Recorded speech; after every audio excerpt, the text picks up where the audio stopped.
Aloha, everybody. It is I, the Great Clement. With me, as always, is my co-host. Say hello. Hello, everyone. Welcome back to another episode of the best podcast ever that is named C Squared. C Squared. So you shouldn't say it like that, because there might be another C Squared podcast that is infinitely better than ours. No, there's not another podcast named C Squared. Though I haven't checked, so if I'm wrong, then fuck. We weren't trying to do any copyright infringement if there are, okay? But still, we're back. And it's now officially winter where I am. It's actually snowing outside my window right now. It's getting chillier over here, but it's not snowing. Oh, it's a winter wonderland up in Canada, let me tell you. That means I might be spending more time out there, considering I won't be spending all my time online on Twitter. Because Elon Musk bought Twitter recently, and I don't know if he knows what he's doing. You know, in high school, when you graduated, and you got, like, the coveted fancy yearbook, and you go around to your classmates, and you ask them to sign things, and sign, like, hags, have a great summer, and stuff. This is what Twitter has felt like in the last couple of weeks, because we don't know if the site's gonna shut down, like, immediately. So we might as well just revel in this dumpster fire, fearing and afraid of losing the connections and friends we've made on the website. Yeah, full disclosure, it is now November 19th, Saturday, as we're recording this podcast, and the last 2 days, Twitter has been losing employees left and right. Things are looking most precarious, and there's a good chance that this thing might just fall apart in the next 2 or 3 days, or in the next week, or whatever. Because Elon lost a lot of security people. He lost a lot of engineers who are supposed to be keeping this thing afloat, and, we might be living on borrowed time with Twitter.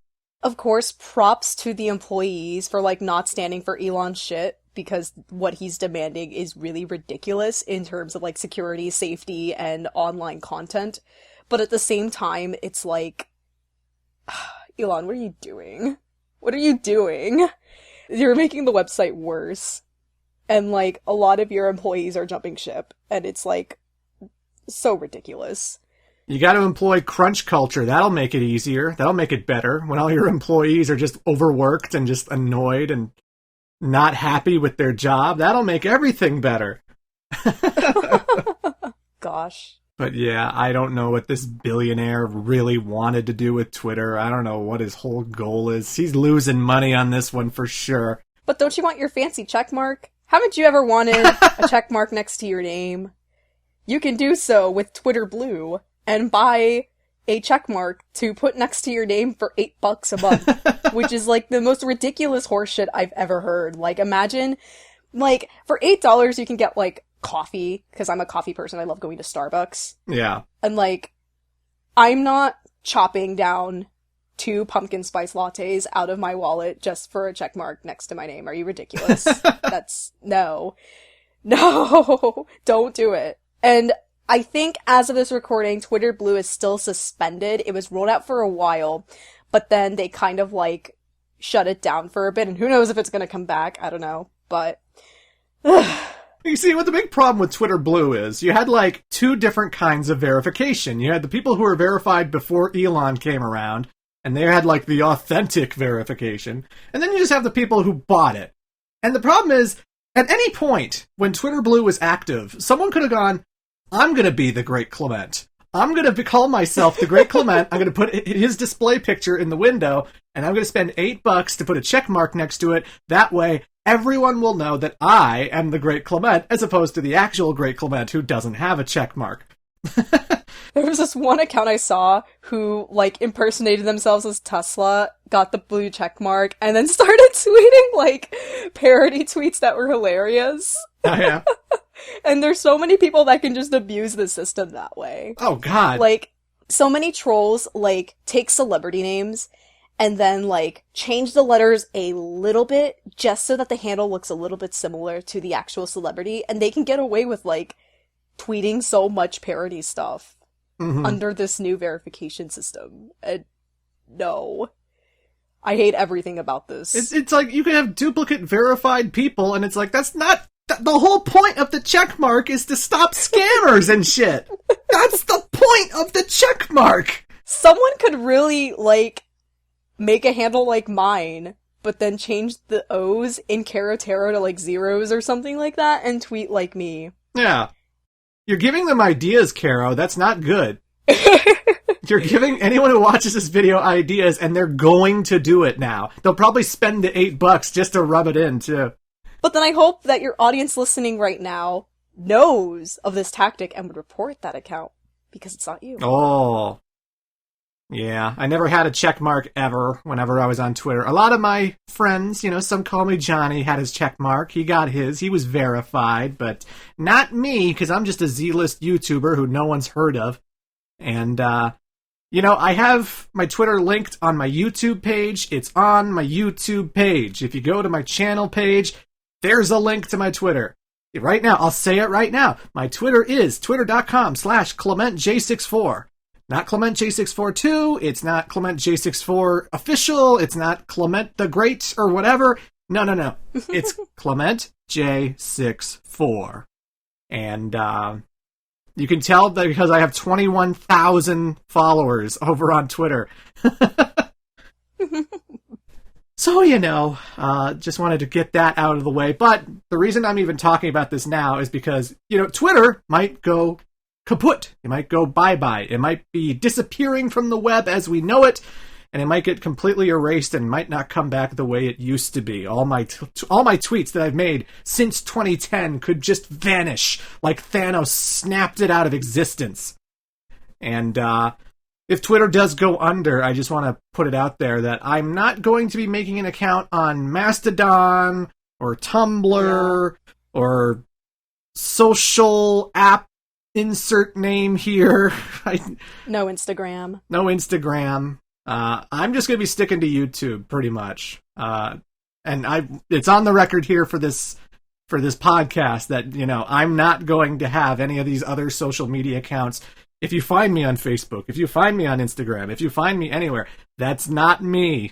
It's not me unless I advertise such a thing on this channel, because I'm still going to be making YouTube. As long as YouTube is still afloat, as long as YouTube is still standing, I will be making videos on this account. But I have a Patreon, and that's it.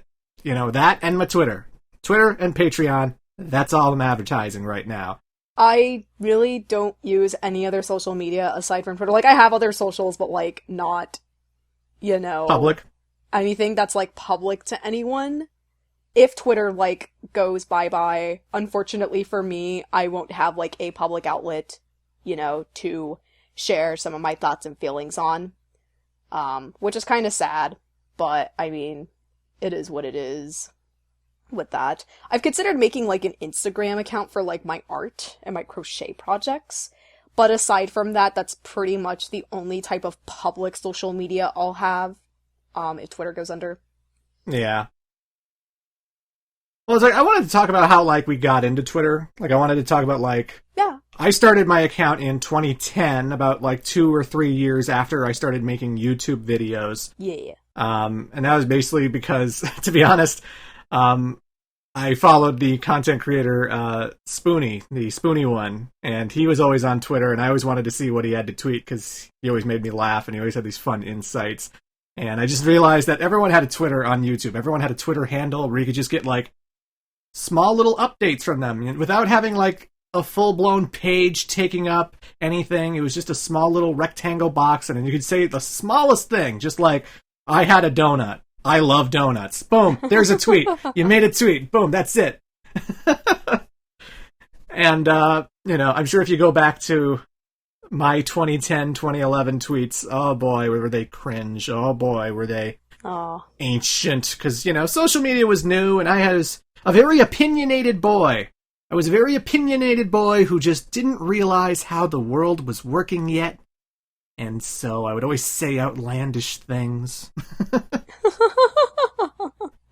Yeah. It took a lot of time to figure out how I was going to function on that website. And now I hate it. Yeah, that's totally the mood. Like, I had a Twitter. Okay, so I also got into Twitter at around 2010, 2011, but that was only to follow certain wrestlers online. And then, around 2013, I started watching Brain Scratch, Some Call Me Johnny Clement. Y'all had Twitter accounts, so I was like, oh, I'll just make another Twitter, start from scratch, and follow everyone from there. And then, eventually I found, I made, like, a community of friends with Brain Scratch, and things just kind of snowballed from there. And so, like, Twitter is a place that has endlessly frustrated me. If you follow me on Twitter and have followed any of my escapades in wrestling media in the last couple of years, you've known how stressful and kind of, like, mentally draining the social media site has been for me, but at the same time, I've met, like, my best friends in the whole world that I consider family. So it really is bittersweet, potentially seeing Twitter go down and possibly, like, come back up as something completely new or different than what it was. Yeah. Like, I can't lie and say that I didn't have a lot of great stuff come out of being on Twitter. Like, I met a whole bunch of people online. It was a good way for them to communicate with me, because I don't have, like, a business or any kind of email that I put out there. So, like, if people wanted to collab or people wanted to be friends, you know, if I was following them and they were following me, we could DM and just kind of make connections that way. And now we're friends on Discord and stuff. And, you know, I guess the one thing I don't like about Twitter, and why it started becoming a little bit toxic for me, and why I just wanted to spend as little time on it as possible, was that, like... Same. It's just so... It's got, like, this addictive quality where you just spend all day just constantly refreshing the page just to see what everyone is saying over and over and over again. If you make an opinion, you know, it's not like only the people who follow you can see it. If someone retweets you, and then someone who doesn't follow you sees that tweet, and all of your hot takes can all of a sudden be under scrutiny, where if you say just, you know, Sonic Forces is mid, but it's not the worst thing in the world. Quote tweet, quote tweet, quote tweet, quote tweet, quote tweet, quote tweet. This guy doesn't think it's the worst thing ever. He thinks it's fucking better than Sonic 06. This guy thinks he's better than Sonic 06. Oh, God. They will just make you feel bad. Like, you'll read Twitter, and you'll just see all these quote tweets dunking on you, and all these people making proclamations of what a bad person you are. You know? I can't tell you how many times, like, a lot of my wrestling tweets in particular have left my circle. I think, like, the most recent example I can think of was when, I praised this one match that a lot of people don't particularly like, but I do. And I got quote tweets from people being like, no, your opinion sucks, or no, you're too young, you wouldn't know what real wrestling is, or oh, of course you, a woman, would think about that. Ugh. And it's just like, I just wanted to share an opinion. Like, I'll tweet stuff that, to me, it's just me wanting to express that opinion, and I don't tweet these things to go viral. I just come up with a thought and just put it out there, and then a lot of the times I'll come back and see my notifications explode, and I'm like, what did I do wrong? I just wanted to tweet this. Yeah. And you know, it's like a lot of the opinions people dunk on would be like totally more accepted if it was in a YouTube video where they can just explain themselves. Because the problem is, a tweet is like 140 characters, 280 characters, whatever it is. And look, you're looking at a small, broad little statement that there's lots of explanation or lots of context that's not a part of that small boxed statement that could really help with the opinion and help get you into the mindset of why they said the thing they did.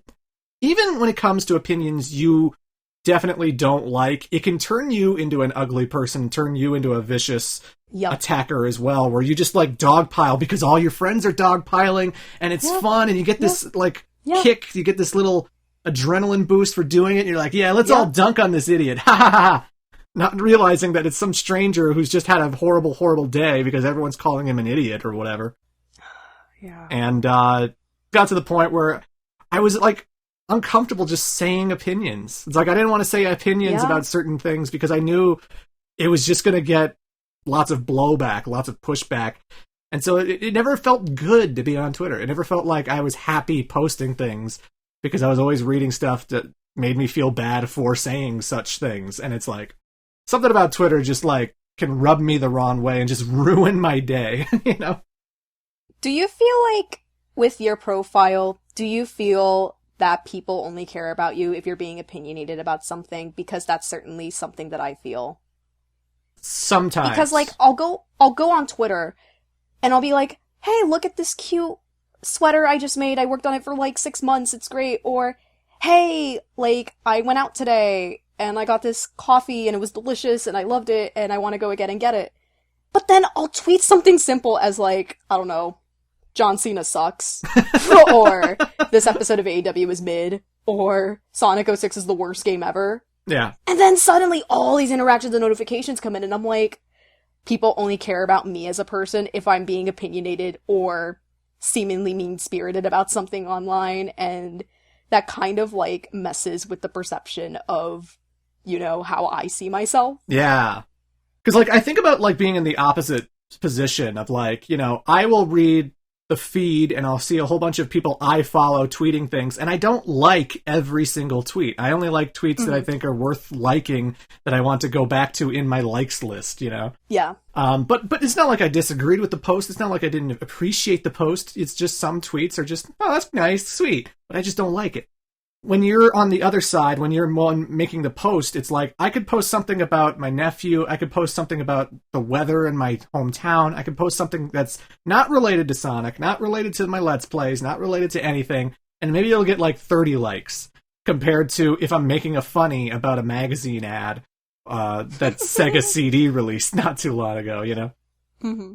And that kind of thing fucks you up, because then it makes you think that you always have to be funny, or you always have to have a controversial opinion, and you always have to have some meaningful post, whereas maybe I just want to talk about how I had a good day today, you know? And that fucks you up. That can fuck with your mentality. Yeah. It just makes me feel, and I shouldn't feel this way, but these are just emotions that I have felt on the platform, but it makes me feel like, oh, I'm not doing enough, or, oh, I should act like this or have this attitude, when in reality I think people are just looking at things to complain about. Yeah. Really. And another thing that doesn't help about that is that while you're following all of your friends and all of your successful friends who are having all these great accomplishments, and they're so talented, they're great artists, they're great dancers, they're great cosplayers, they're great everything, and it really makes you wonder about your own self-worth, because it's like, their tweets are so cool. Their accomplishments in life are so cool. They're never showing us their bad parts. They're never showing us their down moments. Yep. They're just showing us their happy, their best, awesome stuff. And then it makes you think, well, my life isn't like that. I'm not as good as them. I'm worthless. Fuck me. Where's my ice cream? I need to eat ice cream to cheer up. That's the thing with social media too, because, like, generally you want to use it to, like, share your accomplishments, but a lot of the times you don't want people to see, like, that bad part of you, or some of the things in your life that aren't necessarily great, because no one's perfect. I 100% guarantee you, this isn't just to put anyone down out there, but I 100% guarantee you that, like, behind all those amazing accomplishments and amazing pictures are things that they struggle with in real life. And that's, you know, that's part of being human. We're not perfect. We all struggle with things. Absolutely. The people who you think are awesome, maybe you don't know them as well as you do, and maybe they're actually secret assholes. You don't know. You don't know. Why are you laughing like that, Caro?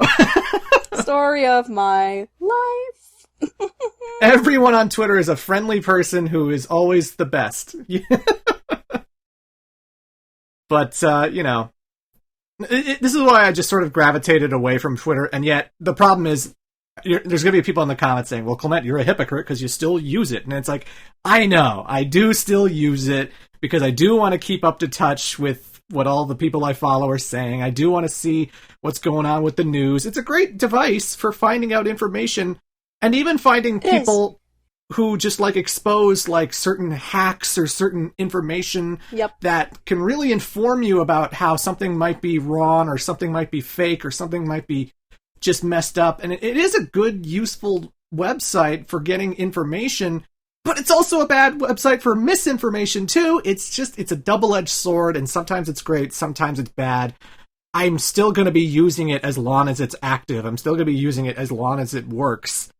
But when it goes under, I don't know. I don't think I want to go through the hassle of trying to gain 20,000 followers on Mastodon. I don't want to go through the hassle of doing all this stuff again. I might just stick to YouTube videos just so I can upload something and, you guys can watch it. If you don't like it, say it in the comments section, but I'm not going to be reading the comments past the first week. I won't have to face a barrage of insults, a barrage of ridicule, and I can just, be productive and not spend all my time doom scrolling.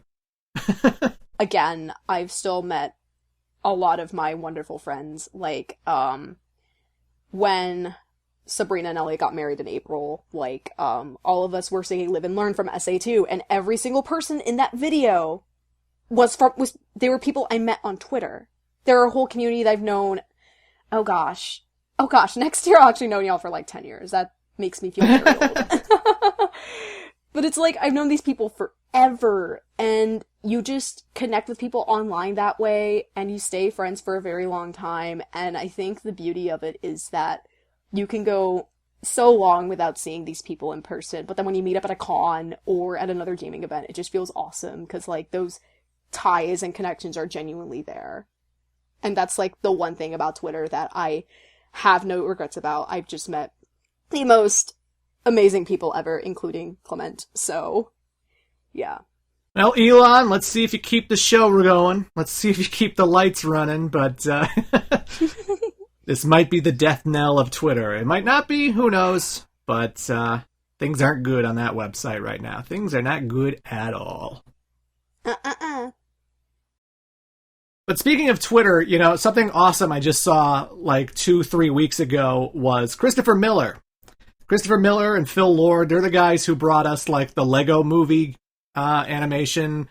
They've done a lot of great, fantastic stuff. But back in the early 2000s, they worked on a very special cartoon that I fell in love with. Just absolutely adored. It was the best thing ever, and it only got one season. It only had 13 episodes, which to me was absolutely criminal.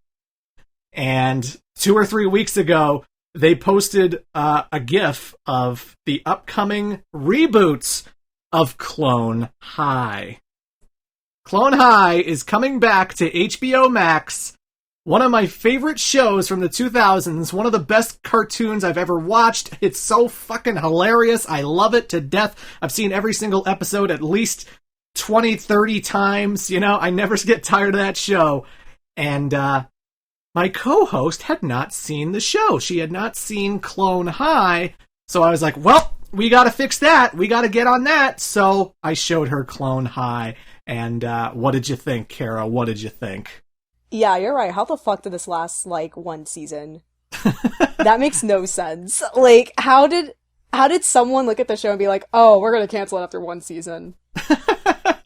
After all the jokes in that show and all the characters that are just great and all the funny plot lines, you're just gonna cancel it after one season? No. I'm glad it's getting rebooted. That's great. It's crazy. For those who aren't in the know, Clone High is an animated cartoon, debuted in 2003, and it is centered around a high school where all of these clones of historical figures go to. A scientist made clones of Abraham Lincoln, JFK, Gandhi, Joan of Arc, Cleopatra, and so many more. Those are just the main characters I'm announcing. But there are so many clone characters who are based off of historical figures who all go to this high school, and they're not necessarily like their original counterparts. Gandhi is a party animal who would probably choose violence over pacifism. I've seen him participate in a riot where he bit a chunk out of a car, so that's fun. Honestly, I genuinely think the writing and the pacing of the jokes and everything is just so perfectly done that it feels like early era Simpsons. Yeah, I can kind of see where you're coming from with that. I just think the writing is very sophisticated and really hilarious. There must have been some sort of disconnect between the executives who canceled it. It was definitely ahead of its time. Yeah. But that's a good thing. I mean, I have to imagine the first season didn't do well because a lot of people didn't watch it because they didn't know if it was funny. It probably wasn't advertised very well.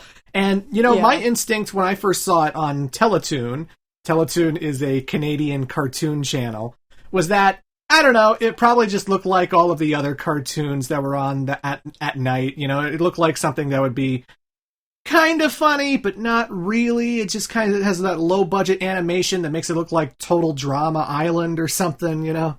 It has, like, the Teletoon look, if you know what I'm talking about. Like, I don't know if it comes from, like, the animation style or the sense of humor or the writing, but I can just kind of sense when something is Teletoon styled. Yeah. This aired on MTV. This had a lot of celebrity backing. This is from Bill Lawrence, who actually did the Scrubs TV show with Zach Braff and Donald Faison and all them. Which is another good show. Yeah. Oh, Scrubs is also so fucking good, and I gotta rewatch all of that show someday. Same here. But, like, this is a show that was on MTV, and it had all these youthful celebrities. It had, like, Mandy Moore and Tom Green and Jack Black and, Marilyn Manson did a musical number on Clone High about the food pyramid, because, you know, if you want Marilyn Manson to sing something, it's got to be the food pyramid.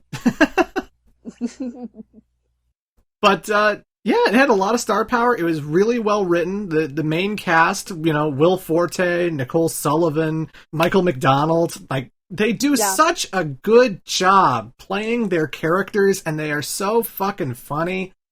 And it's just one of the most quotable shows I can think of, too. You were, like, cracking up. I was cracking up, too, but, like, you were like, wait, this next line's perfect. This next line's hilarious. Get ready, brace yourself, this part's amazing. I have your baby in me, giraffe! I'm the number 5! Oh gosh, that one in particular is hilarious. Yeah.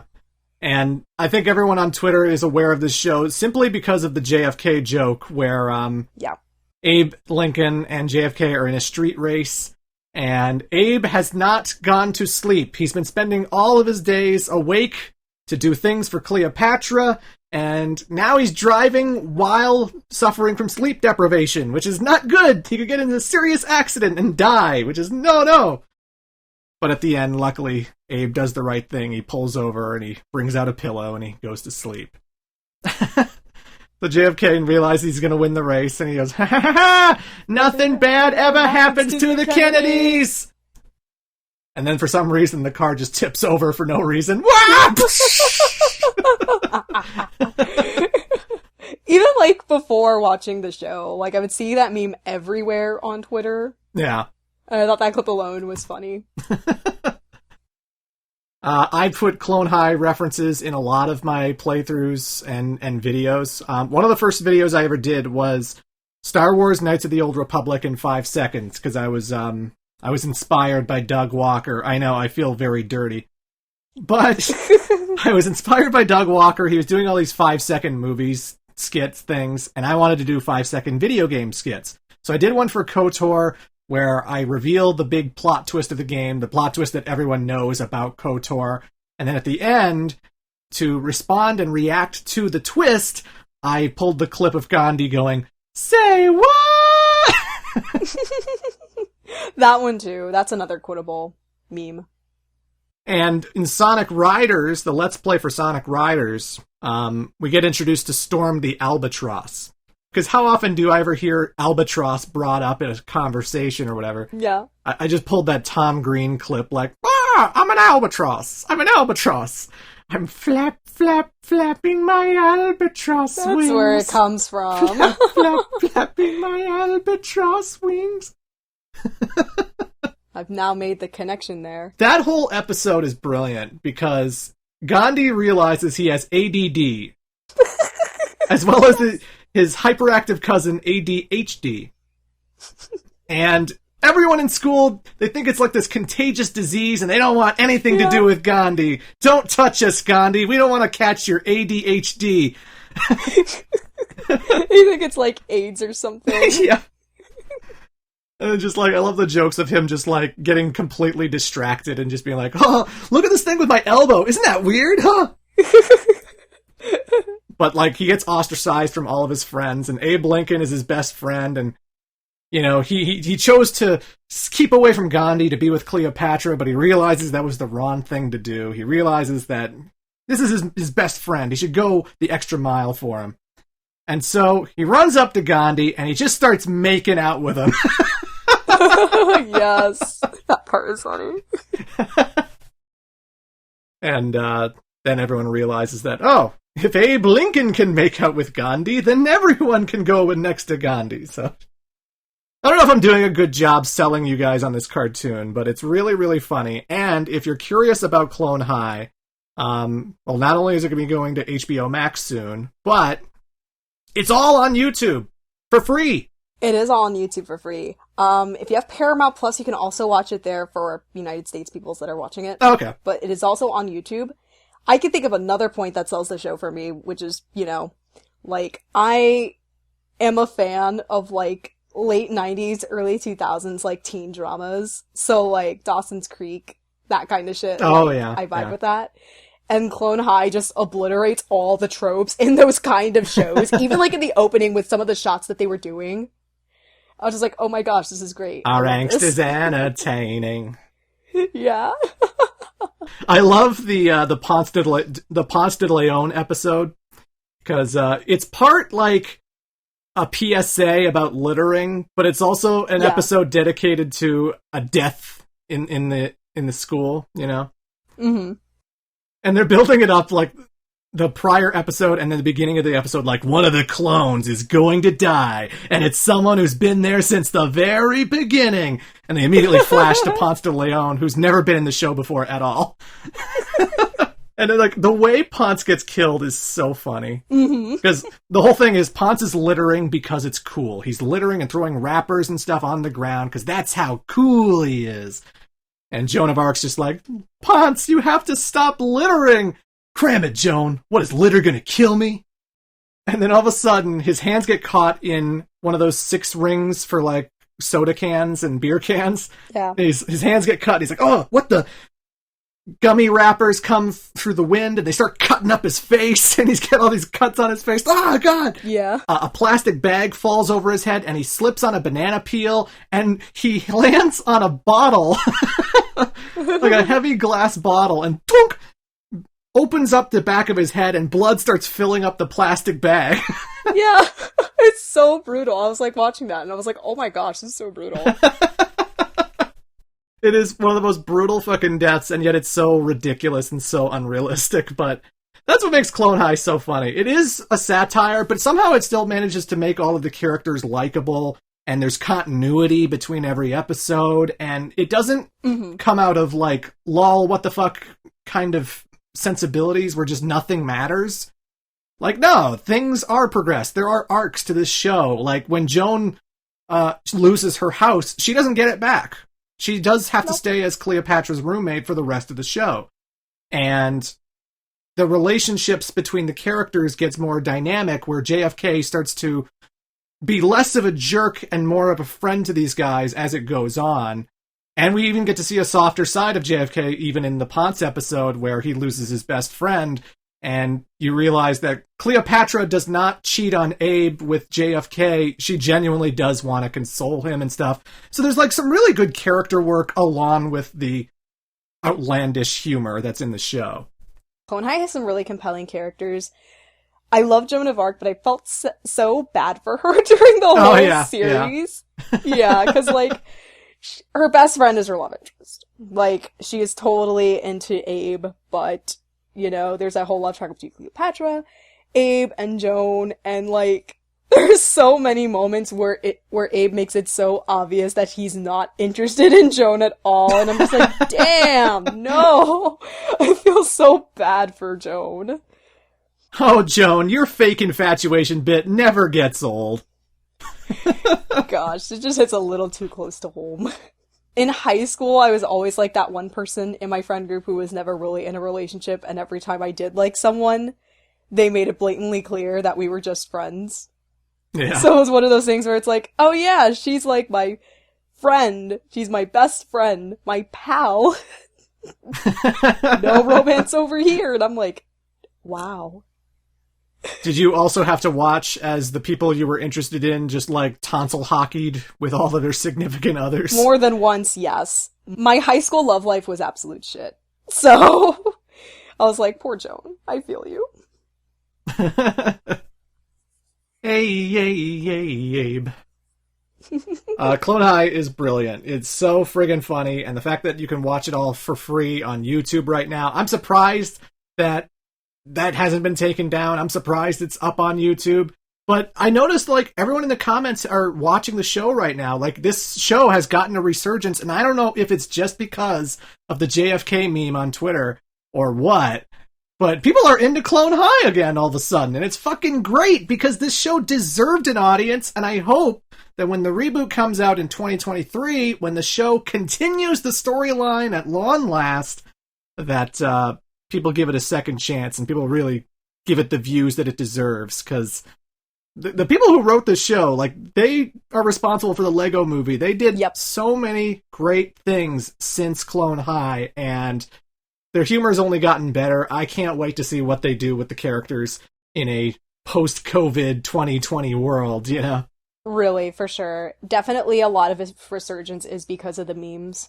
And I'm also in this, like, hype train too. I'm excited to see the reboot of Clone High. I really enjoyed the characters and the stories and just a lot of the humor that, like, it provides. In the age of, like, a lot of more adult-oriented animation coming up, because the 2000s was definitely that time period, it was nice to see something creative like that.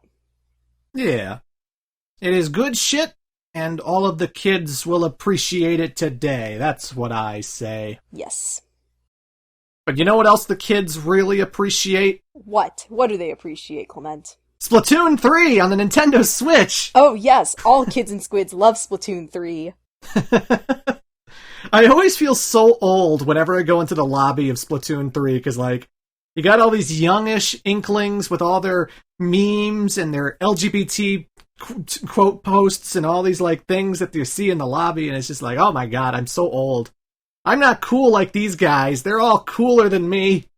Or all, like, the really intense drawings that I see from some users, and I'm like, how do you do that? Like, I see these drawings in Splatoon 3 that are obviously so detailed, and it looks like it took hours to make it, and I'm like, I can't do that. But, like, my character's cute because I gave her glasses, and I made her hair short, and I gave her a colorful sweater. All I want is the suit, and yet it is always, always, always locked behind the Splatoon amiibo, and I don't have a Splatoon amiibo. It's not fair, damn it! I just want to wear some cool, stylish threads!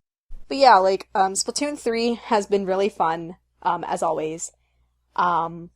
There's, like, a new story mode, there's Salmon Run, and Salmon Run is great this time because you don't have to wait until a certain time for it to unlock. In Splatoon 3, you can play Salmon Run all the time. Yeah. And the stages rotate, which is great. Although I always, like, dread whenever Spawning Grounds comes up, because I'm just like, well, I'm not playing Salmon Run today. Yeah. That map is way too small. There's, like, all of these gated-off floors that you'll fall through if you try to squid into them. And it's just like, God, you get overwhelmed in that small area so quickly. I just think that map sucks. I hate it. Yeah. Compared to Splatoon 2, I don't know how much of a gigantic leap it was. I'm not even really that hardcore of a Splatoon fan to know what new weapons are in the game. Like, I think the crossbow, like the arrows, the bow and arrow kind of thing is new, right? Yeah, the crossbows are new. The Splatana, I think, is new. I don't care because I use my weapon of choice, the Splooshomatic. The Splooshomatic. The Splooshomatic, not the Splashomatic, the Splooshomatic. And why do you like the Splooshomatic? It has a very high firing rate. I like getting up close to my enemies to, like, splat them, so, the damage that it does close range is great for that.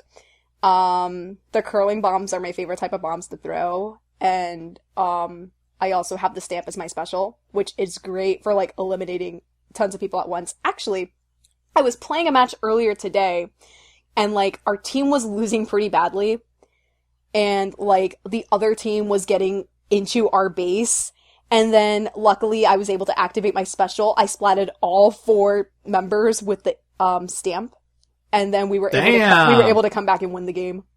This was all in the last minute. I always alternate between 2 weapons. It's like, sometimes I use the roller, because I like just, like, running around and sloshing them with it whenever I get close to them, but most of the time I stick with an arrow spray. Because I like the fire rate. I like the fact that you can spread so much ink all over the place really, really quickly. And they have this great special move where, like, you drive a motorcycle a small distance, and then they do, like, the Akira stop, where they slide sideways, and then big explosion wherever they land, you know? Yeah, that's a really good special, too. I find so many times when I play Splatoon 3, whenever I start a match, all of my teammates are more preoccupied with wanting to take out the enemy than they are with actually inking the home base. Ink your damn home base, y'all. Sometimes that one section of your map can really make or break a turf war. Oh, yeah. I totally understand wanting to get to the center, but that gotta be inked. Sometimes I let my teammates take care of, like, the opposing team, and I'll just stand back splatting everything that they missed. But it's like, dang. It's like I'll ink one side of the home base as I push forward to go take on the enemy. The enemy will kill me, and then when I'm coming back, I look at the map, and it's like the whole left side hasn't been touched, and I'm like, what are you doing? What are you doing?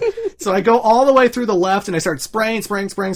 Next thing I know, the enemy's getting into our base, and it's this whole kerfluffle, and I'm just like, it's their fault, damn it. Whenever I lose a match in Splatoon 3, it's never my fault. It's always my teammates, and I'm sticking to that, alright? It's like, peace out, I'm DCing. Bye. I occasionally play ranked matches, but I do find the general turf war the most fun in the game. Yeah, same here. I like Rainmaker in ranked. Yeah, that's alright.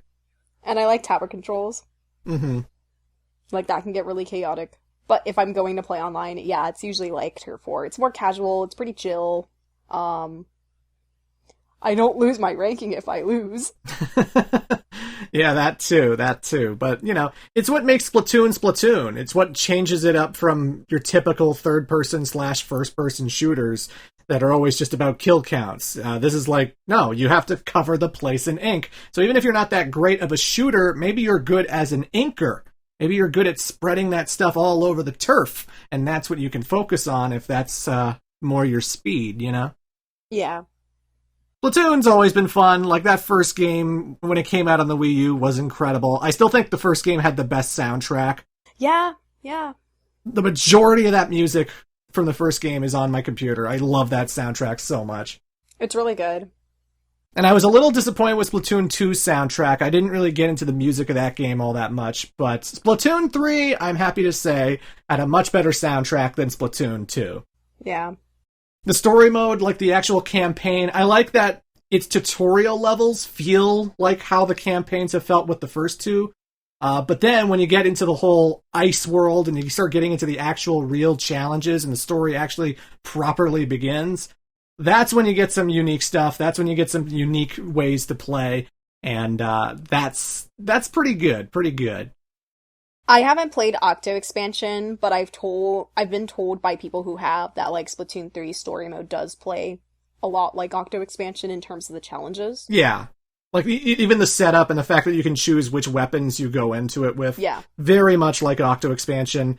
But obviously, it's a lot easier than the Octo Expansion, because Octo Expansion was definitely under the impression that if you bought this DLC, you're probably an expert at who's beaten the original campaign. We've added a lot of difficulty to this thing.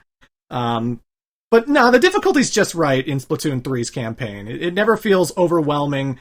There are these occasional challenges where, like, you're on one of the grind rails, and you gotta flip some switches as you're driving through, or pop some balloons as you're driving through, and if you miss them, well, you're fucked. You're gonna have to redo the whole thing all over again. Yeah. There are some challenges in there that I thought were really, like, unique.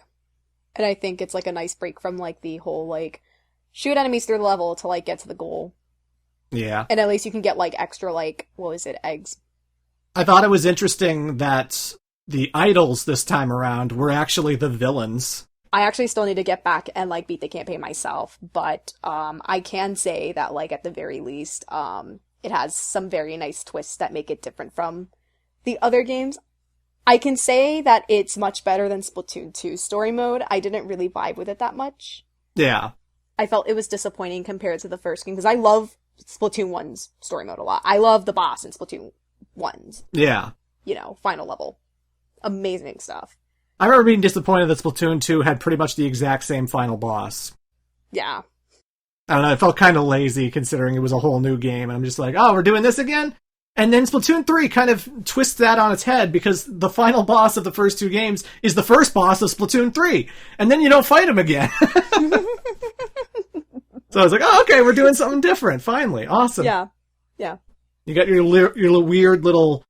What is he? Like a little fish seal thing with a mohawk? Like, what the hell is that thing? I'm not sure, but it's some sort of sea creature.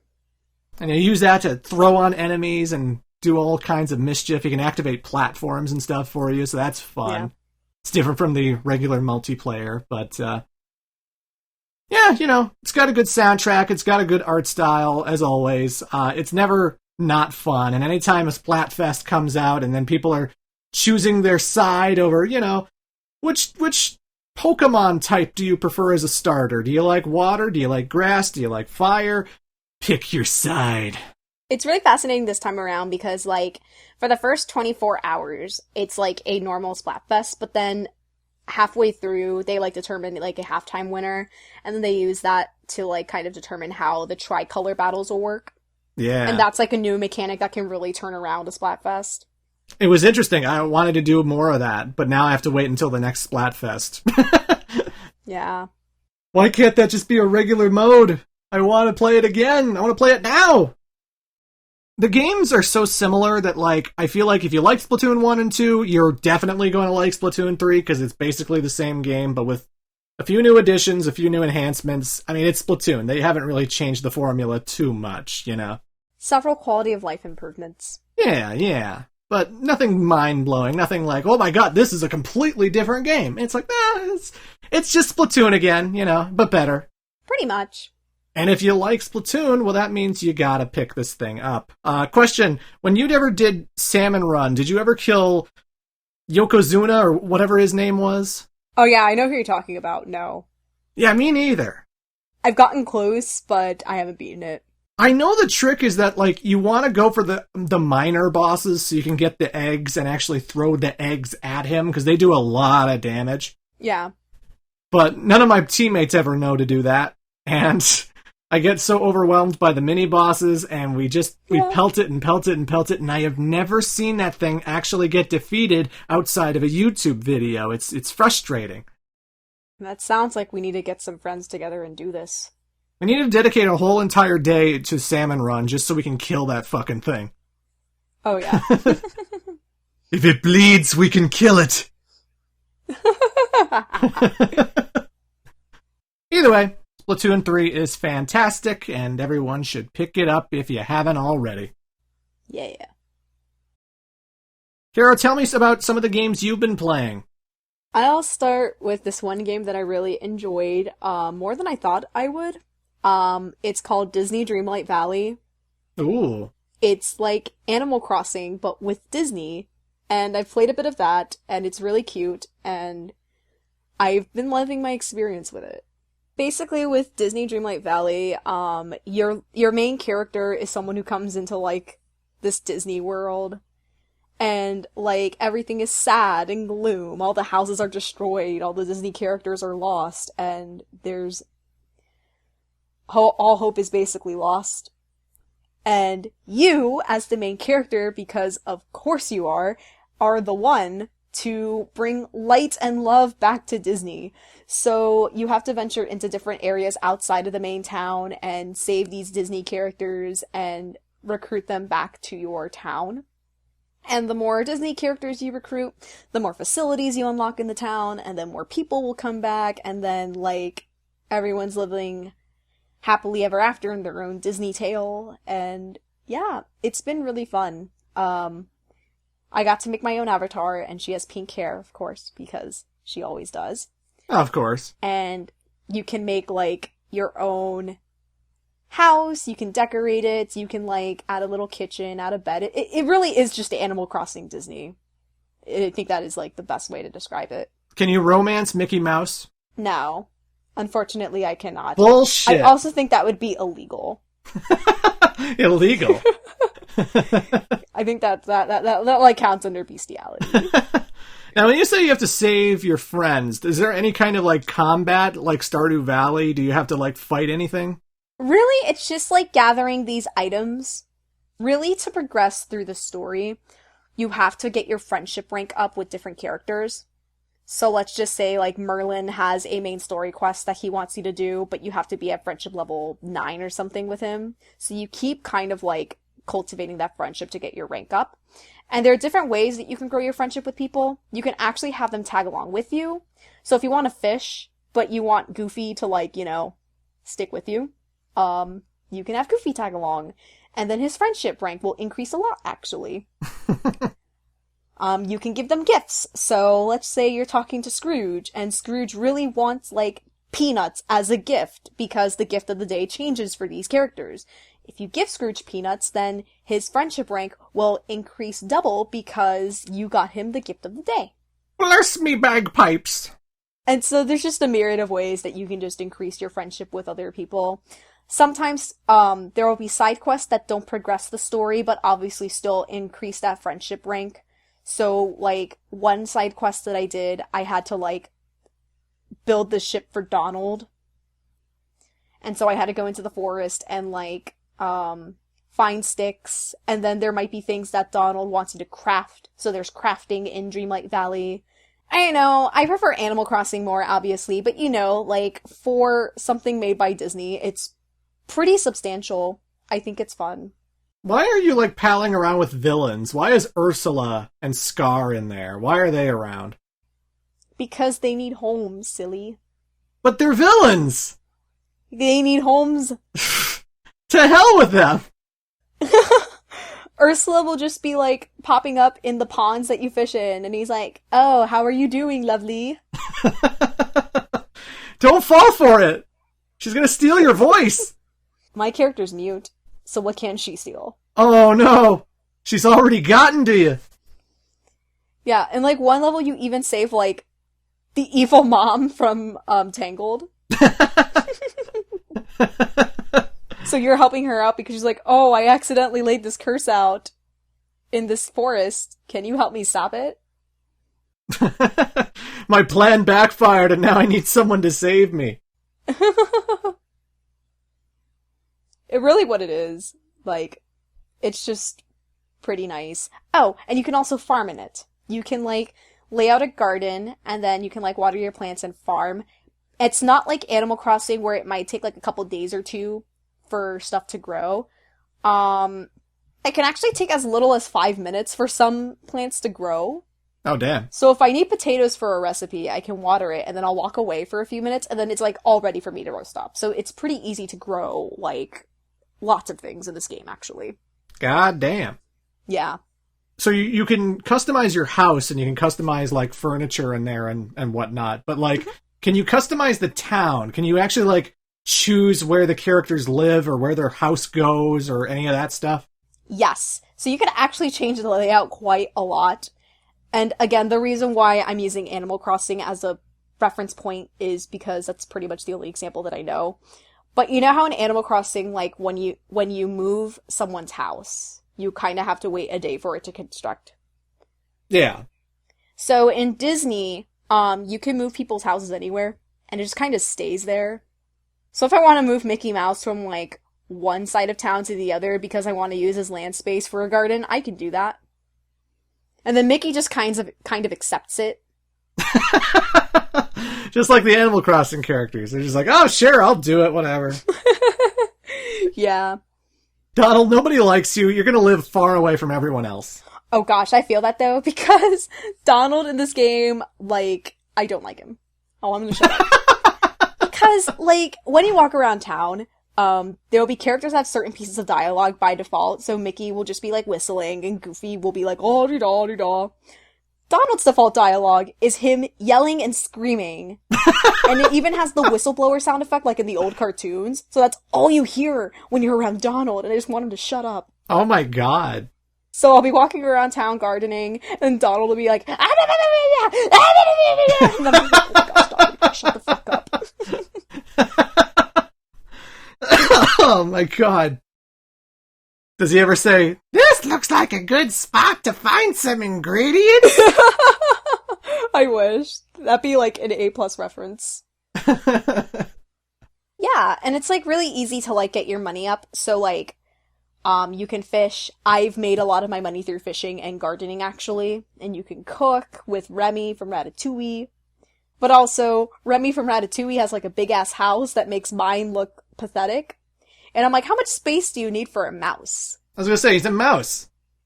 Yeah, and he lives in like this big townhouse in What the in fuck? town. And like, it has a nice kitchen and nice furniture. You just see a little mouse running around and I'm like, you don't need that much space. You can go live in like a little hole. I'll carve a hole in the restaurant for you. You can live there. That's all the space that you need and you can give me the house. Does Cinderella mice have mansions as well? I have not run into the Cinderella mice if they are in the game.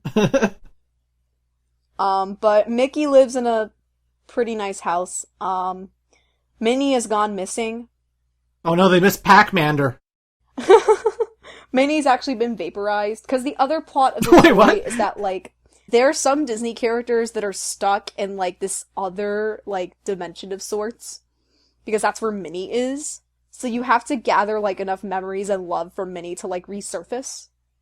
Okay. So whenever you talk to Minnie, like, an outline of her will appear. And she acts like a ghost. There's actually this really sad cutscene. Not sad, actually. I laughed my ass off at this cutscene. But there's a moment where Mickey goes to hug, like, the spirit Minnie, and she, like, disappears and fizzles out. And then Mickey just has a sad moment. Oh, boy! So how far do you think you are from, like, beating this thing?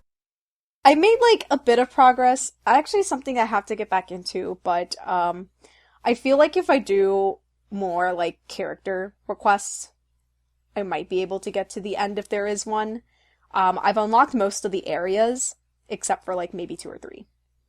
Like, anytime I'm on eShop, even for Canada, I look at the eShop and I'm just like, that is not a $60 game. That is much, much cheaper than Animal Crossing. So, hey, maybe as a budget Animal Crossing, it'll do the trick. It does. There's a substantial amount of content for $30, I think. Like, so in that way, it's a steal. But I think the other novelty of it is that, like, you're exploring these worlds with your favorite Disney characters and you get to interact with them. So to people who are Disney fans even, I think that alone is enough of an appeal for them to get it. Are there any, like, musical references? Do you hear, like, Hakuna Matata or something? Yes. So, when you go into Mickey's house, you can kind of hear, like, the Mickey Mouse theme song, like, dun dun dun dun dun dun dun dun dun dun dun dun dun dun. So, you hear motifs of it. Okay. Is Tron in the game? I wish Tron was in the game. Damn it! I know, it'd be so cool. Because another feature of the game is that, like, you're also restoring the castle in the town, because this is Disney, and of course you have to build a fucking castle. But, there are portals to different Disney worlds that you can go through. And that's how you recruit characters that aren't on, like, the main map of your game. So, you can go into these portals, and then you can unlock them. If Tron does have a world, I don't think it does, it would be in one of those portals. Because I know one of them is Ratatouille, I think the other one was Aladdin. I think. But, yeah, that's another option you have for recruiting characters. Because I'd be there day one if Tron was in the game. Oh, that'd be so cool, though. Give me a cyberspace house where everything's just, like, neon blue. Do you want to decorate your living room in neon blue? Yes, I want it to be exactly like Tron. I want my main character to wear, like, those gray jumpsuits with the blue lines. That's all I want. Yes. Like, I've been enjoying my time with it. I've had, like, several other games in my backlog, since I've gotten my PS5, so I've been more so paying attention to those titles. But definitely recommend Disney Dreamlight Valley if you're looking for, like, a cheap game to spend money on. Yeah. Well, while you were playing Disney Dreamlight, guess what happened to me? I got myself a PlayStation 5 at long last in 2022. Mm-hmm. SSDs, baby. SSDs are the future, and I'm so thankful that they're here. Good Lord. Yeah. It's like anytime I'm playing an open world game like Gotham Knights or something, and I just want to like warp somewhere, instantaneous! Doesn't take any time at all. It is so freaking good. For sure. I know when I was playing Pac-Man World, like, the little Pac-Man person at the loading screen with the loading bar went waka waka waka waka and was already loaded. This thing loads things quickly. Yeah. It was a lot smaller than I thought it was going to be. A lot of people have been hyping me up that the PlayStation 5 is gigantic, and you're not going to find any room, and it's just way too big. Really? Honestly, I thought it was like a smidge bigger than the PlayStation 4, but it wasn't like too crazy. I could actually fit it on my shelf perfectly fine. I was expecting, like, I cleared so much room for it because I was expecting, like, oh man, this thing's going to be like the size of a computer. This thing's going to be like gigantic, and it's actually not as big as my tower for my computer. It's about the same size, but not like bigger. It's not super gigantic. And yeah, I have plenty of room on my shelf. I was surprised.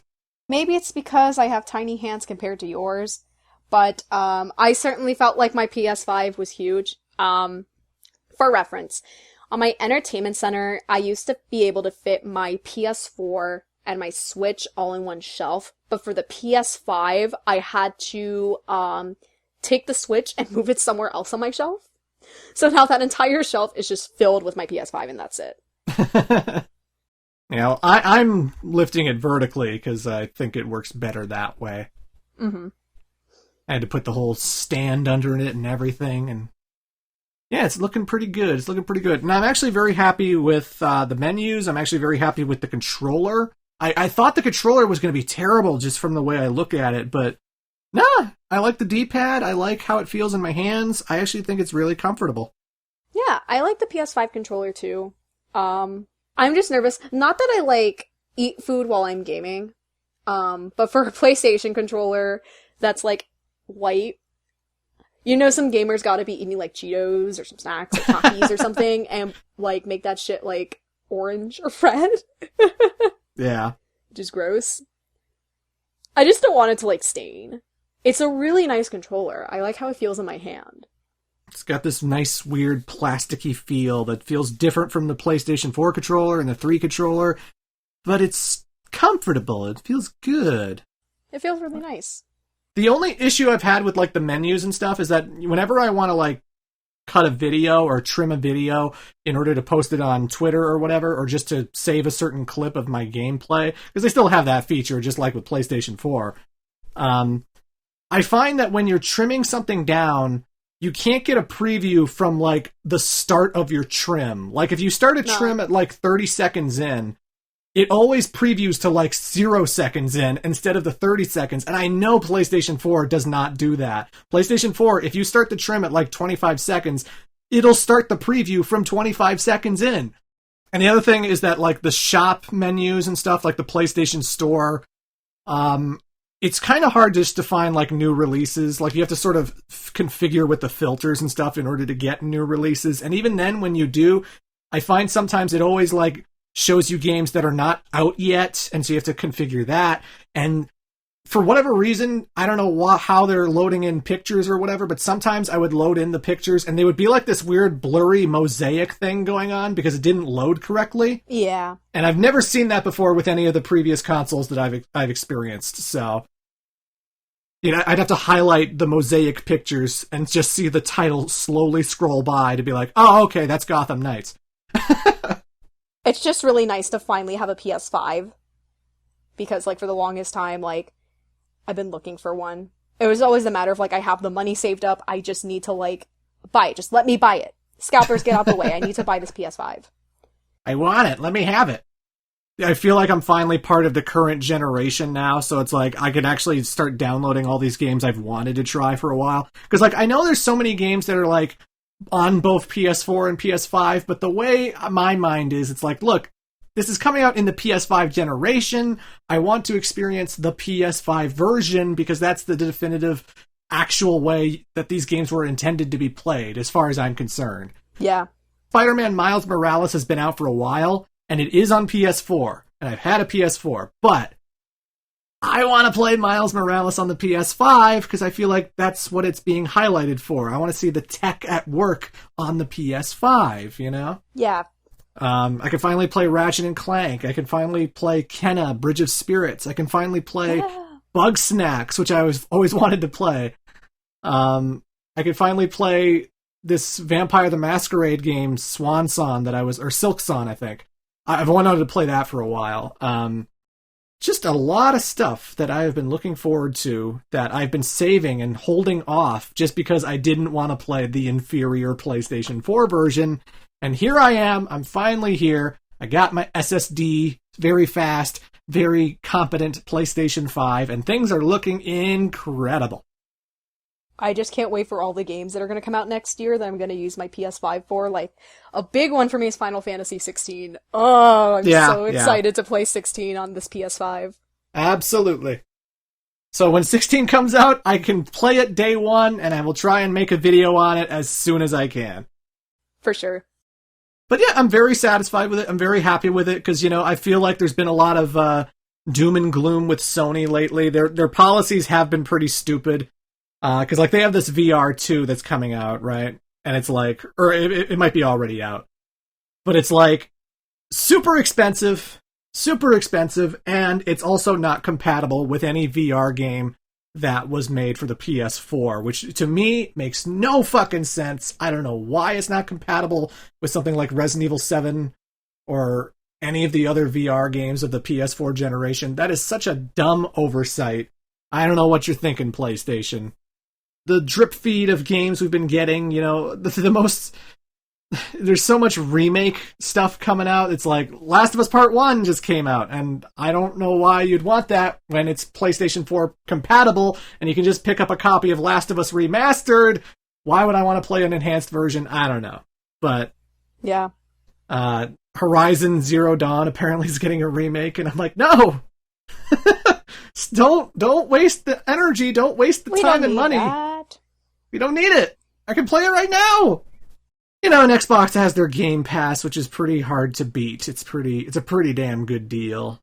And so yeah, there's been a little bit of negativity surrounding PlayStation, but you know what? Now that I actually have the PlayStation 5 in my house, now that I actually have the controller in my hand, now that I've actually experienced the whole thing, you know what? I'm actually quite satisfied. I actually really, really enjoyed the product. Yeah. I've definitely told you this, many times in the lead up to getting a PS5. But really, the main reason I wanted to get a PS5 was to play a particular game when it came out. And that day has finally come and gone. But I really wanted to get a PS5 by the end of this year to play the newest entry in the Sonic series, Sonic Frontiers. Oh boy! Mm-hmm. Oh boy! and honestly, the reason I got it, this month, and the reason I got it so late and so at the moment was because I wanted to play Sonic Frontiers on PlayStation 5 as well. Mm-hmm. Again, another example of yeah, it is on PS4. Yeah, it is on the Nintendo Switch. But considering this is an open world Sonic game with lots of running around big open fields and stuff, no. I want this on PlayStation 5. No, thank you. I don't want your Switch version. No, buddy. After the doom and gloom I had last year with Sonic Colors Ultimate, I'm like, nah, I'm not playing that shit on the Switch. I'm playing it on PlayStation 5. So yeah, folks, we're here. It finally came out after 3-5 years. Yeah. It's finally here, the next modern Sonic game.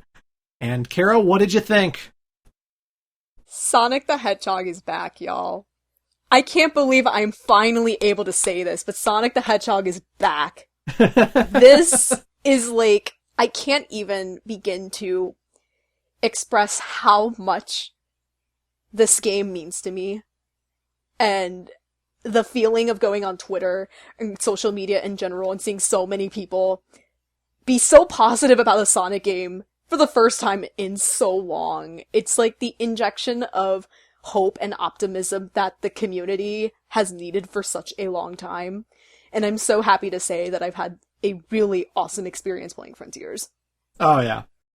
I would second that. I would say that, I'm a straight shooter. I'll tell you if a game is disappointing. I thought Sonic Forces was disappointing. I did not like that game in comparison to Sonic Lost World, which I liked. And the modern Sonic, the Sonic Team Sonics, have always been kind of hit or miss. But Sonic Frontiers was really, really, really fun to play. And more than that, it actually feels like a good step forward for this franchise, where I'm actually really interested and really eager to see what they do next, because the writing is better. Yes. They have Ian Flynn, who writes for the comic books, and now he's writing for the video games, and it is so fucking apparent. It was like, you remember the last C-Squared when we started talking about how when Vince McMahon left WWE, the product got so much better almost instantly? Yeah. Mm-hmm. This is kind of a similar situation where we got a new writer, and now all of a sudden the character stuff and the writing and the personality of the characters is just so much better. It's night and day. Night and day. If you've known me and my opinions on the franchise, I was basically a bit more gentler towards Pontek and Graf than a lot of people in the community. Yeah. I didn't think the writing was that bad. And I did enjoy some of the comedic quips that they put in there. But I did understand, why some people were turned off by it, in the sense that they wanted more characterization and more respect towards the universe of Sonic in the games, which is something we certainly weren't getting after Generations. Yeah. And to have someone who has worked on the comics and has worked on a lot of arcs and storylines for IDW, which does require a lot of, connections and throwbacks and a lot of arcs that need to be tied together. And not only for someone to have that experience with writing, but also someone who just understands and gets the lore of Sonic. Someone who knows how to write these characters and someone who knows how to, connect prior events and make them meaningful to Frontiers. It just made me feel awesome that, a person writing this game knows Sonic and loves Sonic. If I can, connect this back to wrestling for a little bit. Okay. When Vince did leave WWE and was replaced with Triple H, it did improve the product. One of the things Triple H did was he hired someone who was specifically in charge of long-term creative. So what that means is that this person can create wrestling storylines based on prior events, past characterizations, and other references to, past pay-per-views and matches that happened. So connecting a lot of the long-term storytelling in WWE to the present. And I feel like that is the direction that Sonic Team is going to push towards now, because in addition to having Ian Flynn now, who is very knowledgeable about Sonic, they're also hiring someone to be the lore master of the series, which is essentially what someone does with long-term creative. Yeah. And I can't express how awesome that is, because the Sonic universe is so rich in characters and stories and locations, and to see that love given to Frontiers without spoiling too much is just so meaningful as someone who has followed this series for over 20 years at this point. Yeah. We're not going to spoil anything major, but this game does have a tease, a cliffhanger of sorts at the very, very end, which shows that they are keeping continuity for the next game, and they're going to have they're going to have things continue, and they're going to have things keep going, and that's interesting to me. It's like we said, it's a breath of fresh air. It's something that I wish Sonic Team could have done before, but they have years of characters, years of comics, years of games, years of whatever to draw on now. Absolutely. But, none of that matters dick all if the game isn't fun to play. And I think that, putting Sonic in an open world and configuring with his controls so that, his boost isn't just the end-all, be-all, just blow everyone away and you win button that it always is. You start off in the cyberspace levels, and admittedly, it did feel a little bit weird and awkward at first, because I'm so used to how these games typically play in, Generations, Forces, and Unleashed, where, you'll push the boost button, and you can just barrel through any enemy that comes your way. Yeah. But in Sonic Frontiers, the boost button, it makes you go faster, it doesn't actually hurt enemies at all. So if you try boosting to a Motobug, you're just going to run into it and take damage, which is interesting. The homing attack is now separate from the jump button. Yeah. So it's back to the way it was during Unleashed. because Sonic has a double jump and he has the other abilities to his combat and stuff. And so it did feel a little bit weird at first. I would admit that, like, if this was all cyberspace levels, I think it would have a lot less praise just because the control scheme is so bizarre and unorthodox compared to the previous games. But yeah, the game really comes alive when you actually get out of the cyberspace stage and into the open world. When you're actually running through the hills and you're looking for all the springs and all the memory tokens and just zipping around that world, the controls start to actually make so much more sense. And you just get so absorbed and so addicted to what you're doing because there's so much to see and so much to collect and so many platforming segments to discover and bounce your way through that, like, what seems like an hour of gameplay becomes 2 hours, becomes 3 hours, becomes 4 hours. And the next thing you know, you've been playing like all afternoon and you don't want to stop. You want to just keep playing and keep finding more things so you can keep getting stronger and stronger. It's crazy. Yeah, it really is wild because, like, it's just a really nice way to, like, really reinvent the formula. I never really got bored going through the open world. There was always something new to explore. There was always a different challenge to do. There was always a new enemy to fight. And it's just so, like, nice to see kind of, like, my playstyle pay off when I unlock more of the map and therefore unlocking more areas to explore. I also like the first map because everything is so clear and you always know wherever you are. Like, yeah. You'll know where the waterfall is in relation to Eggman's shuttle, in relation to the web ruins, in relation to the forest, in relation to, you know, all of these giant titan things that you can run up and fight that are humongous and stuff. Like, you always know where everything is in relation to everything else, even when you're not checking the map. Like, somehow the map still remains unique and cohesive in a way that maybe some other open world games might not be. Yeah, absolutely. This game has a lot of combat, and admittedly, in many reviews, in many videos, I have said that, like, I don't think Sonic and combat mix all that well. And that's because generally when combat is introduced into a Sonic game, you get things like Shadow with Sonic 06, where all you're doing is just mashing the A button over and over and over again as he just goes... Or then you get Sonic Unleashed, where they just copied God of War and just had this whole beat-em-up system with lots of combos, and you're always stopping every, 20, 30 seconds to beat up on some Dark Gaia monsters. In Sonic Rush, all they had you do was, like, stop every now and then in the pyramid level to just boost left and right whenever these enemies would spawn in these closed rooms. And it always just kind of took the flow out of it, always just kind of, like, killed the pace for me. Whereas the combat in Sonic Frontiers feels a lot more part of the experience, and it does go by so much quicker than any Werehog fight. It goes by so much quicker than even those Sonic Rush closed rooms from the pyramid level. It really does go by super quickly when you actually understand the combat and what abilities are more useful and the cool tricks you can do to eliminate enemies super quickly. Yeah.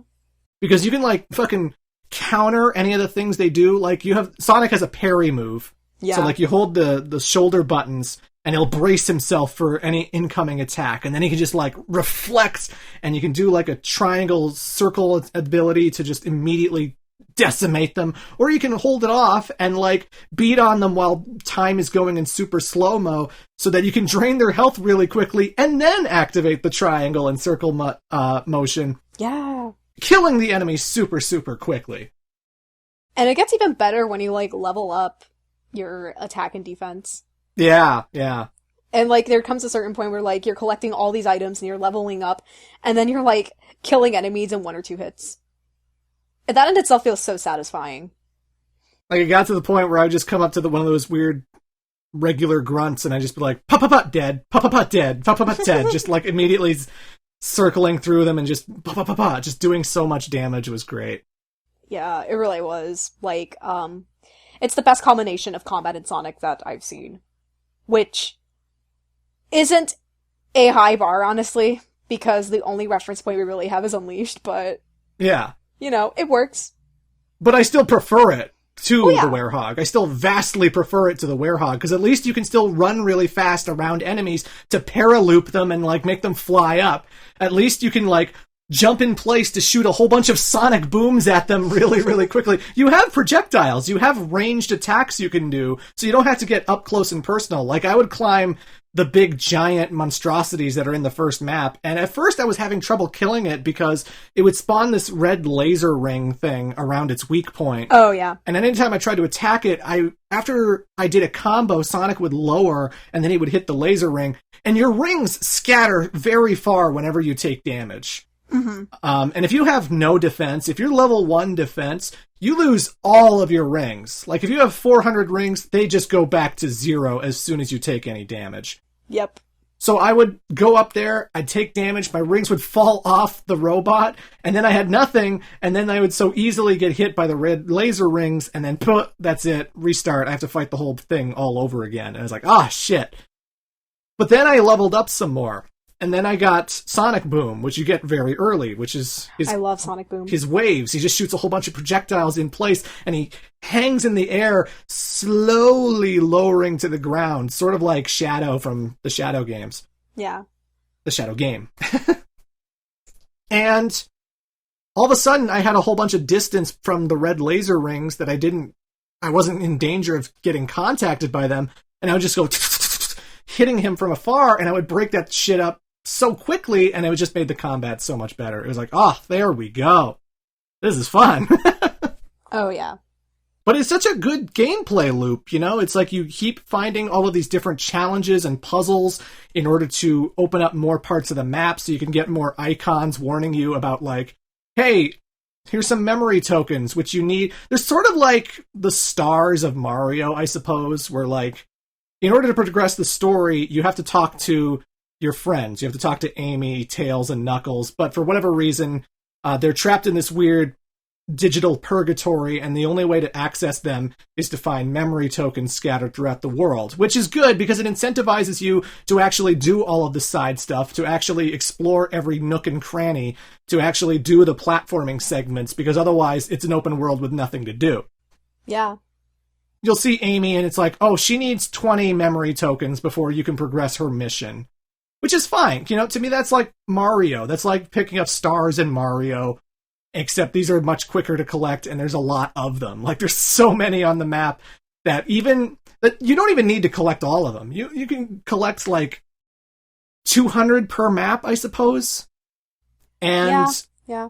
And there's probably, like, 2,000 on the map, you know what I mean? Even more if you get them from Big.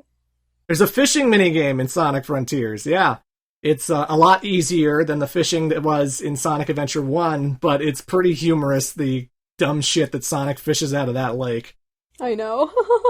Like, not to spoil anything, but, like, there's some things that you fish, and I'm like, oh my gosh, this is great. Best minigame. I just love that, like, you get points for, like, junk and trash. Yeah. Like, Sonic pulls out a red can, and it's just like, excellent! A red can! Da-da-da-da-da-da! It's like, what the hell? It's just a can! Why did that give me 6 points? What the fuck? Excellent attire! Good job, Sonic. You found trash. Awesome stuff. You know what's another thing I liked about this game? What's that? The music. The music was very good, yes. I think everyone was worried that, like, it was going to be more like Breath of the Wild, where it was just a lot of soft piano and you weren't going to get any of the crazy, over-the-top fucking rock anthems that this series usually delivers, but no. Oh, no. There are a lot of banger vocal tracks in this game, especially for the boss fights, that just enhance the experience so much. It's crazy. Again, it's something that you really need to, like, pick up and play, but there were so many times in this game where certain songs came on, and I'm like, this reminds me of me being a kid again and playing through, like, the adventure games all over again. The first boss is, like, as good as any of the Sonic final bosses usually are. 100%. Absolutely. It's so fantastic. It's funny. You fight the first boss about, like, 4 hours in, which is about how long Sonic Forces was. Yeah. So that you might actually confuse it for being the final boss. You might be like, oh shit, this Evangelion monster might actually be the end of the game. Shit. You can't tell me that thing wasn't inspired by Evangelion. Even the way it fucking holds Sonic in his hand was just like, oh god, he's gonna bite his head off, look out! That 4-hour experience leading up to the first boss fight is already better than any Sonic game in the last 10 years. Goddamn. Yeah. Even Generations? That's still debatable. Because Generations is like a whole other league. I feel like I need to play Generations again. But like, Lost World, Forces, Boom, obliterates all of them. Yeah. The boss fights have a spectacle to them because, like, every single boss fight in this game, you are Super Sonic. You're never actually just regular Sonic. Like, you have, like, these little mini-bosses, like, I did mention you'll run up, like, these giant robots in the first map and you'll, like, take out their head and stuff, but that's not, like, a boss, and technically you can completely skip out on them. They're optional enemies to fight. You don't actually have to go for them. Yeah. The actual boss fights, the thing you need to do in order to progress the story, are all Super Sonic related. Like, you find the Chaos Emeralds in every single map, and then that gives you the power to take on the boss. And when you're Super Sonic, you still have that whole limitation of your rings are going down. If you run out of rings, you lose. But you're invincible, and you have all this crazy, awesome shit that happens to your move pool. Like, Super Sonic just creates, like, duplicate clones of himself in order to just to do his crazy aura attacks. And the music reminds me so much of, like, Metal Gear Rising Revengeance. Yeah, I can see that. Where it's a lot of crazy vocal tracks. There's so much cool QTEs and so many cool, like, intense moments happening in the boss fights that it's the coolest Sonic's been in definitely more than a decade. Like, as much as I love Generations, he has never been as cool as he is in this game. It's fucking crazy. I know.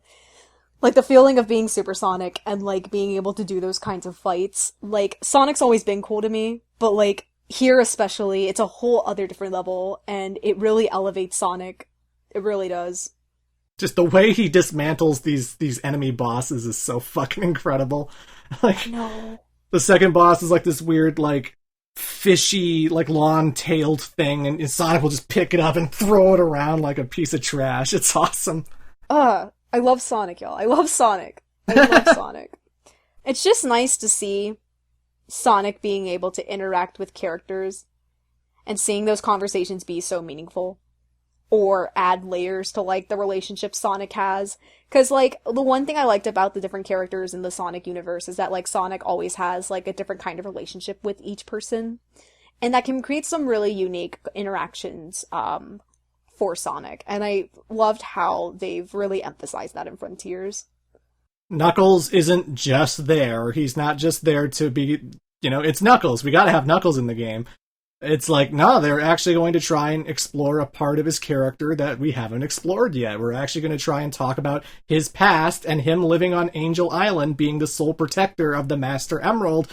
How does Knuckles feel about that? What does Knuckles want to keep and protect? What is he so desperate to maintain, Yeah.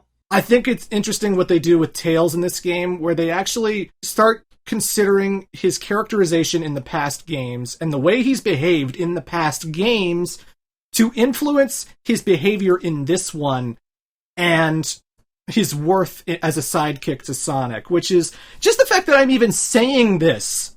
I would never say this about Forces. Yep. I would never say this about Generations or Unleashed or any of those games. This is a much more interesting dynamic. I like that they're actually giving the characters something interesting to say, something interesting to talk about, and real consequences for everything that's happened in the previous games, Yeah. Like, that's interesting. It goes back to what I was saying about them respecting the lore of Sonic, because I feel like Sonic Team wasn't utilizing a lot of the past games and events to their advantage. You can create such a compelling universe with everything that's happened in Sonic. And with this game, it's a step in the right direction. It really is. Like, you'll hear that term a lot, but it actually is, like, giving me optimism for what kinds of stories they can tell in future games going onwards. Yeah. And I feel like this game, like, obviously Sonic is targeted to children. Like, it's a children's game, it's a children's franchise, it's made for kids. And I don't think Frontiers is like this grim, dark, only adults will enjoy this kind of shit. No. There's tons of silly stuff that happens, but I feel like they're finally respecting a lot of the older audience that has grown up with Sonic, because a substantial part of the fan base are people who grew up with the Genesis games or grew up with the adventure games, and we're all older now and have, like, the dots to connect to really, you know, get those references, get those experiences. The games meant a lot to us growing up. They still mean a lot to me. And to see that being respected is just awesome. And also, the new character, Sage, like the new villain of the game, the human girl with the weird white haircut. Great character! Love that character. I love Sage. I can't spoil too much about the plot, but I will say that, like, by the end of it, I was such a diehard fan of his character, and I'm just like, oh god, Sage has to be in the rest of the series. Sage has to keep coming back, because I love this character so much. I know, Sage is so incredible, and it's really nice to see her get the reception that she's been getting. And I feel like you could do a lot of compelling things with her, you know. And I just love her design. I love her design so much. And it makes me think that, like, alright, Ian Flynn's shown he can write a character like Sage very well. Bring back Infinite. Bring back the Deadly Six. Bring back any of the villains who have been in previous games. And I want to see Ian Flynn's take on those characters in a modern game. I want to see what he'll do with them in a new setting, in a new storyline, because he could really work magic with any character he's given, and I would love to see that. 100%. Like, I believe Ian has that power. I want Ian to stay with the series for at least the next 10 or 20 years. Because he just understands it. I think that's the injection that Sonic needed. Someone who understands where these characters are coming from and how to utilize them. Yeah. Like, if Sonic's interactions with his friends in Frontiers is amazing, then think about how he could interact with, like, Jet the Hawk, or, I don't know, the Deadly Six. I can't wait for Team Dark. I want Shadow, Rouge, and Omega back in the next game. Yep. Oh my god, that'll be amazing. Yeah, like, and not just with Sonic. He could do this with a lot of characters. Like, I love the Hooligans. I love Bean, Bark, and Fang together. I want a Sonic game where they are the secondary antagonists. That is all that I want. That's all you need to do to get me to be like, goated Sonic game, best of all time. And I know Ian has the power to do that. I know he does. Let's do it! Let's do it! The only thing I think is questionable is, I guess the voice performances in Sonic Frontiers. Sonic is still played by Roger Craig Smith. You know, Mike Pollock is still Eggman. Colleen O'Shaughnessy is still Tails and all that stuff. Yep. Like, it's the same voice actors with the exception of Knuckles, who has a new actor. But I guess someone told them in the booth, like, alright, the story we're going for is a lot more grounded. Can you tone down your performance and go as low-key as possible? Yeah. Because I swear, there are so many scenes in this game where Sonic is honestly not being as Sonic-y as he usually is, where he is just, like, completely... He sounds like Chris Redfield. He sounds like...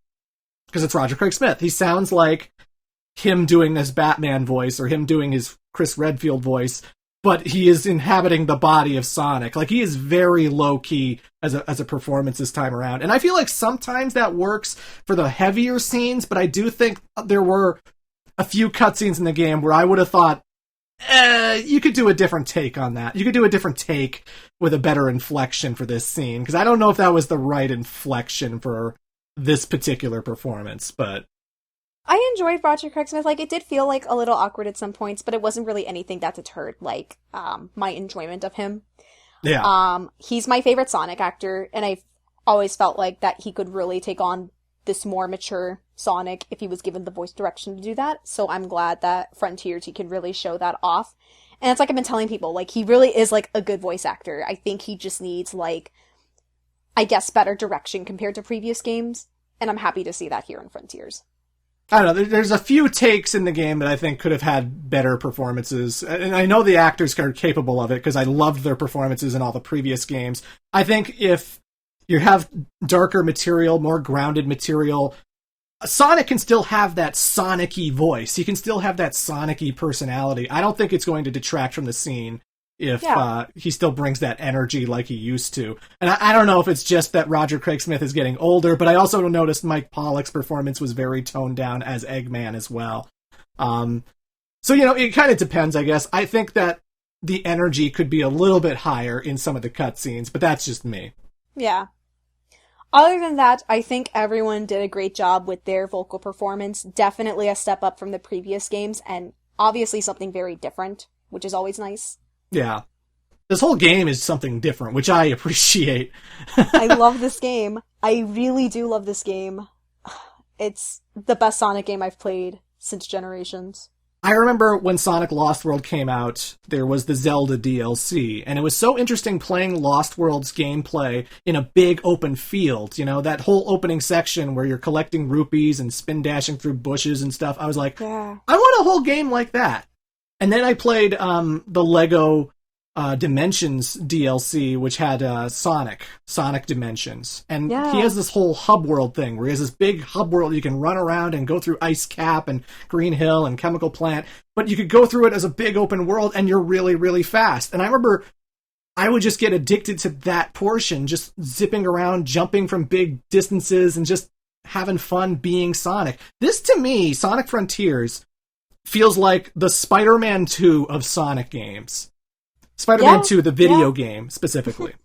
Mm-hmm. Because before Spider-Man 2, every Spider-Man game was just like this linear stage-by-stage thing where you played as Spider-Man. But Spider-Man 2 was the first game where you were swinging around New York, where you had this power, this freedom to just be Spider-Man, to just be the superhero you've always wanted to be, to actually swing over, Central Park and climb the tallest buildings. And it was such a revolutionary, unique way to play a game like that. And that's why Spider-Man 3 and Web of Shadows and Amazing Spider-Man's game, that's why they were all open world, because Spider-Man 2 laid the foundation, Yeah. And Sonic Frontiers is finally giving players this joy, this experience of playing Sonic that we've never had before. We finally get to have these big, open, vast fields to go wherever we want. We can go left, we can go right, we can go up the hill, we can go under the bridge, we can go wherever we want. But as Sonic, we can go super fast through an area. We can boost really fast. I love when you get, maximum amount of rings. They have this little tiny cutscene where Sonic gets all blue and electric-y, which I think was pretty much inspired by the movies, the live-action movies. For sure. And then your boost gets so much faster, and you just go... By the end of the game, when you have 99 speed, and you get the maximum amount of rings, you clip through that map so quickly. You can just get wherever you want to go. And it's fun because you've never played Sonic quite like this before. As much as I love Generations, as much as I love Unleashed, those were hallways. Those were just hallways you ran fast through. This is something different. This is complete freedom with the power of Sonic. And that is an intoxicating experience. You've never played the character like you have in this game. And that alone is why people should pick up Sonic Frontiers. Yes. I can't promise that it'll be the greatest story you've ever heard. I can't promise that it will be the greatest Sonic game you've ever played, but I will say it's one of the most fun Sonic games I've ever played. Yes. And I lost track of time. I was addicted to finding all the tokens, getting the Chaos Emeralds, doing the cyberspace stuff. I didn't want to stop playing it. There were 20 hours worth of gameplay to just get lost in. And 4 p.m. can turn into 9 p.m. really quickly Yep. when you're playing as Sonic in this game. And that's, to me, the glowing endorsement. It has technical issues. Like, the pop-in, terrible. The pop-in is really, really bad in Sonic Frontiers, where you'll just walk up to something, and then platforms and bushes will just appear right in front of you, and it's like, whoa, that should load quicker. But you know what? I feel like that's something that Sonic Team could patch. I feel like that's something that could improve really, really quickly. And if they make a sequel that plays like Frontiers, come on, Sonic Team, stick to a formula this time. If they make another open world type game like Frontiers in the sequel, you know they're going to iron out the things that didn't work about the first game. They're going to make the combat even better, the speed and control even better, the everything even better. And I feel like this game is a great starting point for a new era of Sonic that we're about to experience. It really does. Like, again, they're hiring a long-term lore person to work on it. Who knows who could they bring in the next game? And me playing Frontiers, like, because when I was a kid writing, like, fanfics in my notebook, I would always, like, write stories of, like, Sonic running around this open world, fighting all of these enemies, fighting these giant, like, robots and shit, and to see that, like, in Frontiers. Like, I'm literally watching, like, what I envisioned to be Sonic as a kid in my game. That's amazing. It's incredible. So in case you're wondering, that's a recommendation. It is a recommendation. It really felt... It's the Sonic that I had always dreamed of as a child. Yeah. Like, as fun as the 2D games were, as fun as the adventure games are, as much as I like Colors and Generations, like, to me, Sonic is about him running fast in an open field, beating up enemies, and just saving his friends. And this is what Frontiers is. Yeah. It's got a great gameplay hook with the open world stuff. The music is fucking kick-ass as always. And the writing and characterization is better than it's ever been in a long time. The highs easily outweigh the lows. Yes. And whatever issues I might have with it, they're so minor in the grand scheme of what a great step this is for the franchise. What a great advancement this is for the franchise. And I had a lot of fun. I couldn't stop playing it. I can't wait to pick it up again and go through it again on hard mode. Yes. It has hard mode. It has actual different difficulties. You know, so even if you want a more challenging Sonic experience, it has it. So, yeah. Get it! Please get it. Like, if you need any endorsement from the two of us, please get this game. Sonic is back. Mm-hmm. It's gonna stay that way. Knock on wood. Without Yuji Naka, it's gonna stay that way. Yeah, he's stuck behind bars. You can't do any more damage from behind there. He hasn't touched the franchise since, like, Sonic 06, though. Yeah. Well, now you know why. That's right, because he's a criminal.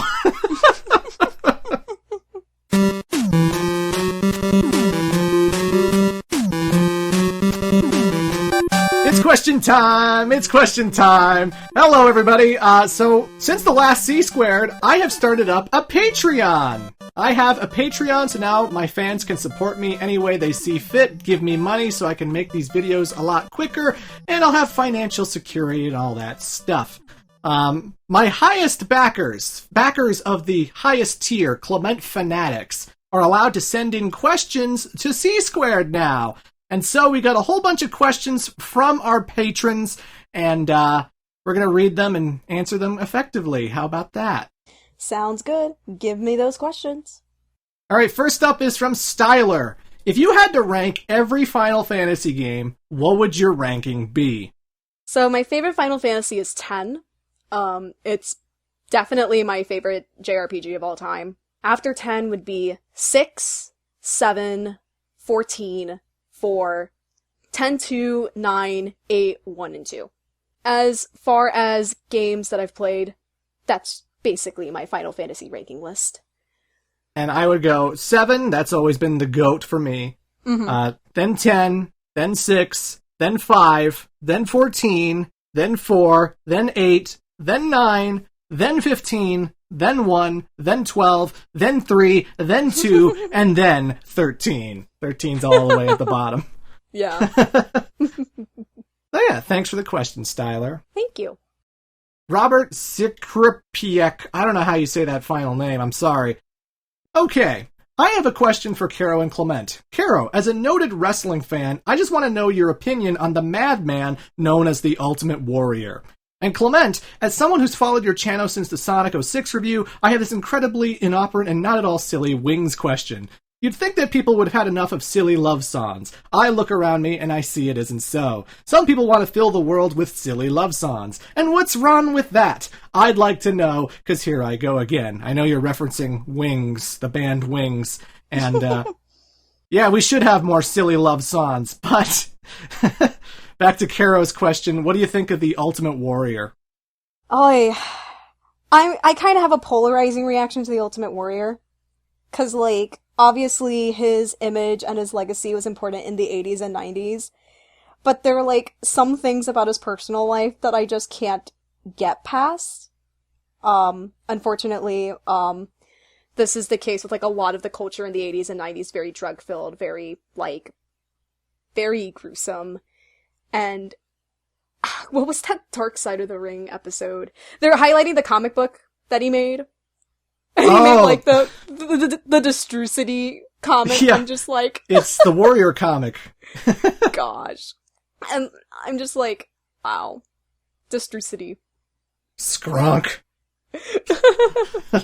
Yeah.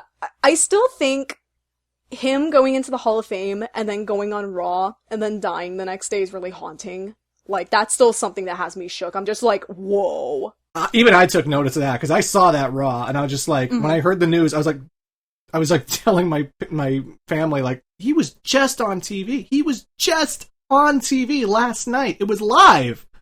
Fuck off. There's no way he's dead. What the hell? And in the contents of his speech, he's, like, foreshadowing his death in a sense. Because he's talking about his legacy, and he's talking about, like, how things in life move on. And I'm just like, oh my gosh.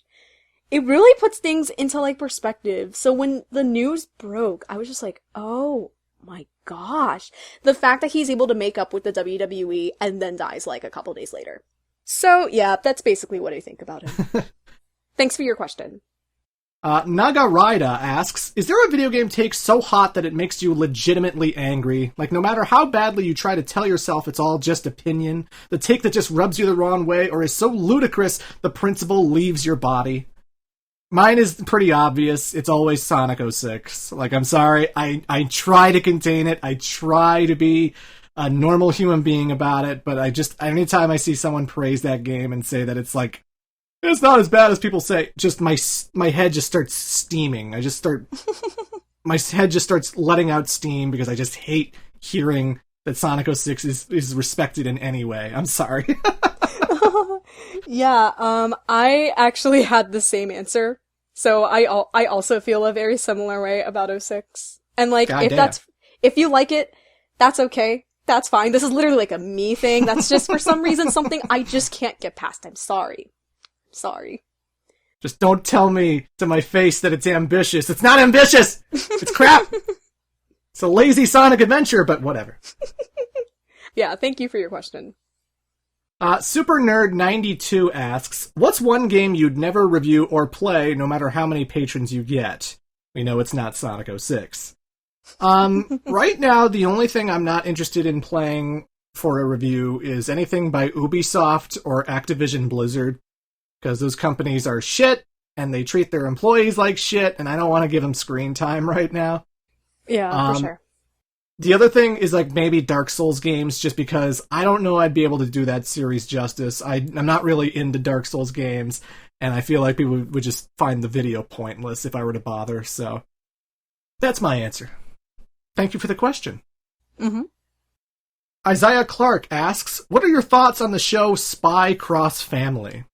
I love Spy Family, yo! It is such a cute show. It's one of my favorite anime this season. I'm actually catching up with season 2, but, I love the dynamics between all the characters, and Anya is just, like, the most adorable littlest shit ever. And, I highly recommend Spy Family. If you haven't seen it, it's just a really nice show. And I have not, because I'm not much of an anime watcher. I'm sure that'll change in the future, but I just remember being captured by the mother, because she had the sexy black dress, and I saw a lot of people like drawing art of that and doing cosplay of that, and I was like, oh, look at that. Because I'm a straight male who just can't keep his libido in check. But and I'm bi, so I like the main guy and the main woman. I can have both. I'll watch it eventually, you know. You should. I will. Thank you for the question. Victor Glenn asks, hi, Clement and Caro. I love hearing you two talk about anything, honestly. You have great chemistry and are so fun. Aww. Aw, thank you. Anyway, are there any fun podcasts that you enjoy listening to that you recommend? Thanks for being lovely humans. Oh, that's so sweet of you to say. So, in terms of podcasts, I I listen to a lot of wrestling ones, so a couple of channels that I can think of at the top of my head are Wrestle Talk. I also like listening to OSW. That is really nice to have if I'm like crocheting or working on a project or just need background noise for a long time. I like listening to Cultaholic, and I know some people from Fightful, and they make really great content. So those are like the 4 main channels I listen to when it comes to wrestling stuff. I also do some language immersion in Japanese, so I'll put on some Japanese language podcasts just so I'm listening to like Japanese dialogue and kind of just subconsciously learning from there. And then, I also listen to podcasts that are related to like my professional field, just because I like learning about the new developments and information from that. So I guess I listen to podcasts for the educational side too. So yeah, that's pretty much what I listen to. Nice, nice. I've listened to a whole bunch of podcasts over the years, but right now I can only really think of like what I'm currently listening to right now. So like I always loved The Office. I've always loved that TV show The Office with my Steve Carell and all them. And the actresses who played Pam and Angela, Jenna Fisher and Angela Kinsey, have a podcast where they go episode by episode talking about what it was like to make The Office, and I find that fascinating, so I listen to that every now and then. That's a good one. I'm a big fan of Maximilian Dood, I'm a big fan of Matt McMuscles, I'm a big fan of Justin Wan, and they have a podcast called Triple KO, which is them talking about fighting games, and they release a new episode every week, or 2 episodes every week or so, and they'll always like talk about certain topics like, you know, story modes in fighting games, or you know, netcode in fighting games, or just something about fighting games. And I'm not a huge fighting game guy. Like, I play a lot of them, for sure, but I've never been an expert at them, and it's fun hearing their perspective as hardcore fans who know the ins and outs of this genre. Yeah. When it comes to wrestling, I like listening to Deadlock, because John Blood and Pulse and them are just so fucking funny. Mm-hmm. I love reminiscing about old wrestling shows with them. And I'm also a fan of Super Eye Patch Wolf, and he has his own podcast, Let's Fight a Boss, with his friends Brian and Neve. And yeah, thank you for the question. Thank you. Devin Hoffarth asks, what are your hopes for the Mario movie? I hope the Mario movie is just a good time in general. Like, I'm not expecting like a Disney Pixar caliber Oscar-winning film. But I just want the Mario movie to be a silly, goofy time, and based on that first trailer, I think that's what we're gonna get. Because I just love Jack Black's interpretation of Bowser in that teaser. I'm also, like, a big Charlie Day fan, so Charlie Day being casted as Luigi made me so excited, and I really hope that he just steals the whole show. I really want to hear what he sounds like as Luigi. Yeah. The other thing that I can think of is just yeeting Chris Pratt as Mario. I don't like Chris Pratt's Mario voice. I don't think that's gonna change. I know, but I don't know. It just sounds like Chris Pratt, but like pitched. I hope it's a good movie, and I hope that I don't see a Toad wearing a thong. No! You know, we don't see Mario like Fortnite dancing. I don't care about that. Sonic Fortnite danced in fucking the first movie. That's fine. I don't care about that dance. But I just know that this is Illumination, and they do the Minions movies. And in one of the Minions movies, they wore a thong, and we had to see their ass cheeks and everything. And I don't want to see that on a Toad. I don't want my image of Nintendo properties to be ruined and sullied by a thong joke. I feel like Nintendo has Illumination by gunpoint, and it's just like, you better make this movie good, or else we're gonna pull out. Shigeru Miyamoto with the sniper rifle. Oh no. Don't you do it. Don't you put him in a thong. Say, I just hope it's good. Yeah. Thank you for the question. Aviv Davidson asks, what are y'all thoughts about Sonic Frontiers? We already answered that. Also, I would be glad if you paid some sort of tribute to Kevin Conroy. Rest in peace. Yeah. Yes. The voice of Batman from Batman the Animated Series. He was also the voice of him in the Arkham games and the Injustice games and Batman Beyond, and there's so many things. Amazing human being. He always seemed so pleasant in interviews and stuff. He's the de facto Batman voice in my head whenever I read a Batman comic. Agreed. he's just the Batman. It's so fucking tragic, and fuck cancer, you know? One of my earliest memories of watching Cartoon Network was seeing Batman the Animated Series and Batman Beyond, and I just loved Kevin Conroy's interpretation of Batman. I think, like, he created such a, like, dark but compelling interpretation of him. And I actually need to get into, like, the Arkham games. Yeah. I love the Arkham games. Love the Arkham games. Arkham City was, like, my game of the year when it came out in 2011. Mm-hmm. But, it's so sad that we've lost an incredible human being. I just hope that he rests. Yeah. He will be missed. He will be missed. Thank you for the question. Cream the Rabbit 98 asks, "Hey, Clement and Caro, I'm really enjoying your C-Squared podcast. My question for both of you is, what are some of your earliest gaming memories? One of my first memories was getting an N64 and playing Mario Kart 64 with my brothers. Thanks again, you both rock." Aw, thank you. My earliest gaming memory is always going to be playing Mario 3 with my mom. Like, I think that was my first introduction to video games. I think that was the first time I ever knew what a video game was.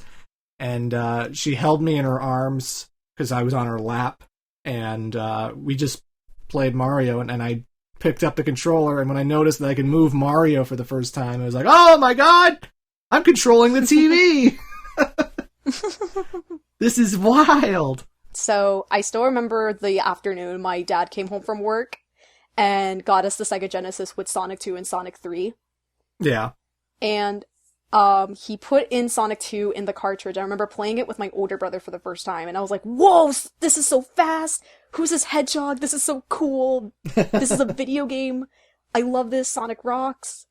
You know, it was just incredible seeing Sonic 2 be my first video game that I ever played. So my mom wanted me to play this Barbie game that came with the Genesis, cause my Genesis came with Sonic 2, Sonic 3, Echo the Dolphin, a Ren and Stimpy game, and Barbie. So, my mom puts in Barbie, and I remember, like, trying to play the game, and then what I did was I grabbed the cartridge, threw it across the living room, and just put Sonic 2 back in. So yeah, I was pretty much a Sonic fan from day one, basically, and it hasn't stopped since. Very nice, very nice. Thank you for the question. Thank you. The Legend of Groose asks, what game is most deserving of a sequel that doesn't have one? Love you guys. Thank you. Thank you. Now, I interpreted this question as just being, like, in general, what game is the last of its series. It's not like a single game series. So, Puzzle League. I need a Puzzle League sequel so bad. Why, Nintendo? Where is Puzzle League? And also, I would say Metal Gear Rising: Revengeance, because that game is amazing and it needs a sequel. Steambot Chronicles, because you guys know how much I love that shit. Binary Domain, and also Eternal Darkness, one of the best horror games ever made. It needs a sequel. I don't know why they haven't made another one. My answer is obvious, and it's The Legend of Dragoon. Ooh, yeah. Underrated PlayStation 1 game. Like, it's not the best RPG ever, but its world building is fascinating, and the gameplay can get some getting used to, but I think there's a lot of compelling stuff about that world that could make a great sequel. Except Sony's never gonna do it. He was almost in PlayStation Battle All-Star Royale or whatever. Almost. Mm-mm. But thank you for the question. Thank you. Digital Mars asks, hey, Clement, do you think you might upload your old videos that were deleted/removed to Patreon as a future tier reward? You've mentioned that some still exist on hard drives. I would love to watch any of your WrestleGamia videos again. Also, whatever happened to your Rocket Knight Adventures LP? How a long time ago you did a Q&A through the whole thing. It disappeared one day, and I always wondered if you just decided to delete it. I don't remember why I deleted Rocket Knight Adventures, but I did. I don't remember why that happened, but I don't have that game, unfortunately. And as for old videos, old content, I mean, maybe I'll add that to Patreon, but I don't think it's worth watching most of it. I mean, I guess that I'll have to ask the patrons themselves and see how they feel about that, but I think that'd be like a nice reward. Yeah, no plans at the moment, but I'll put it into consideration. Thank you for the question. Austin Johnston asks, just out of curiosity, what are some games that other people could get into with no issues, but for some reason you guys couldn't? Would love to hear the responses from the both of you. Dark Souls. I was going to say the same thing. Yep, Dark Souls. Like, any kind of Dark Souls-esque game that has that level of difficulty, I just can't see myself getting into. So there's little to no chance of me playing Dark Souls, and little to no chance of me playing Bloodborne and Elden Ring. Like, I'm sure those are all great games. I know Elden Ring is up for, like, nomination at the Game Awards. A lot of people like it. It's just something that I can't get into. The same can also be said for, like, pretty much any first-person shooter. It's just not for me. Dude, Dark Souls, I got the most furthest possible with part 1. Like, I got damn near to the end of the game, but then I dropped it because I found the last few bosses a little too hard. I played 4 hours of Bloodborne. I've played 4 hours of Dark Souls 2. I tried so many times to get into this series, and I just could not get into any of them. It's just not for me. I know people love this series, but I just can't care about Dark Souls all that much. Yeah. The other thing I'd say is Monster Hunter.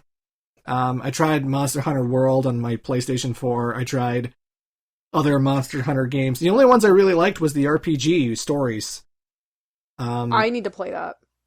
But I can't get into the major regular Monster Hunter formula. It's just a bit too repetitive and monotonous and difficult for me, and I wish I could love Monster Hunter, but it just isn't for me. Thank you for the question, though. Mr. Spaghetti asks, howdy, Clement and Caro. Just want to know, what was the worst gaming experience of your life? Whether it be a game you played or something that happened within a game. Loving this series, y'all.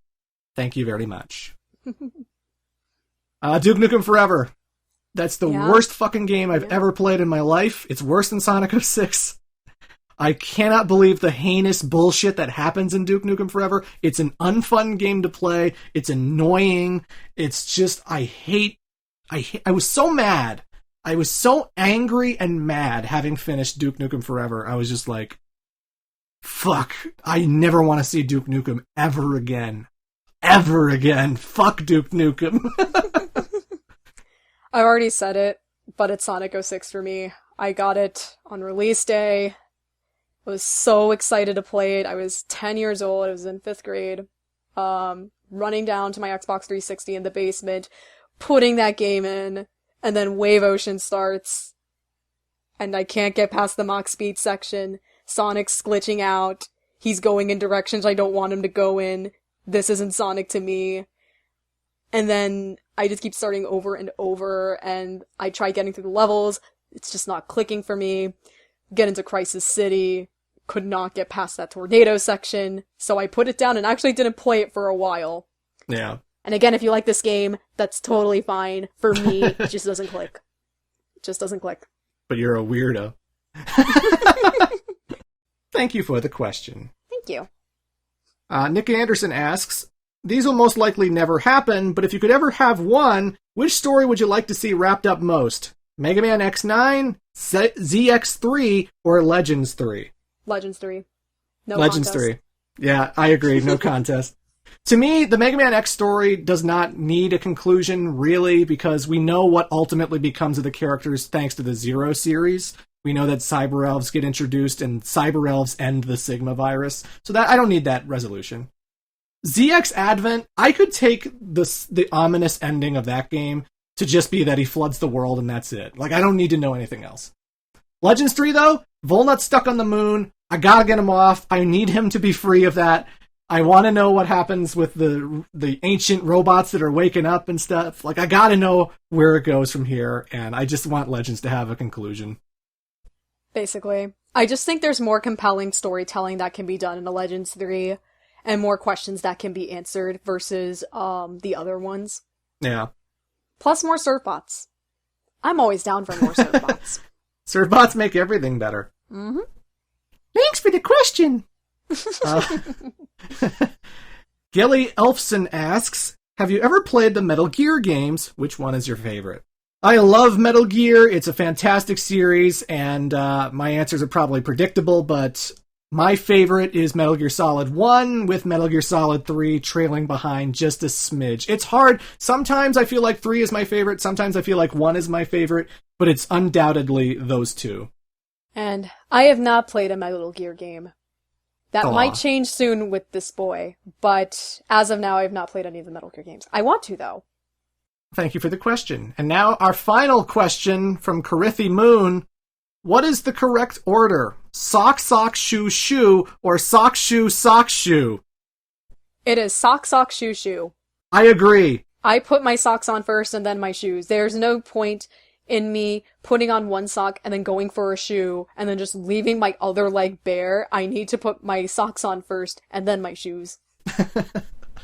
I mean, most of the time when I put on socks, I never put on shoes. Sometimes I just put on socks because it's cold in the house and I just want to have my feet be comfortable when I'm walking to the kitchen or whatever. I don't even need shoes in the equation.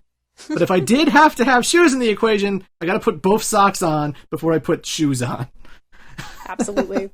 And thank you to everyone. Thank you to my patrons. Thank you for the questions.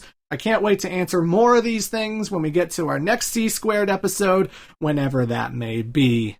These were all really great. I loved answering them. And with that, ladies and gentlemen, that is the end of this podcast. It has been a fantastic time, as always, Kara. It's always a good time on here. I love recording these episodes. And who knows what we'll talk about next time. Maybe Yuji Naka will be released from jail. I don't know. He's not going to be enjoying Thanksgiving like you are.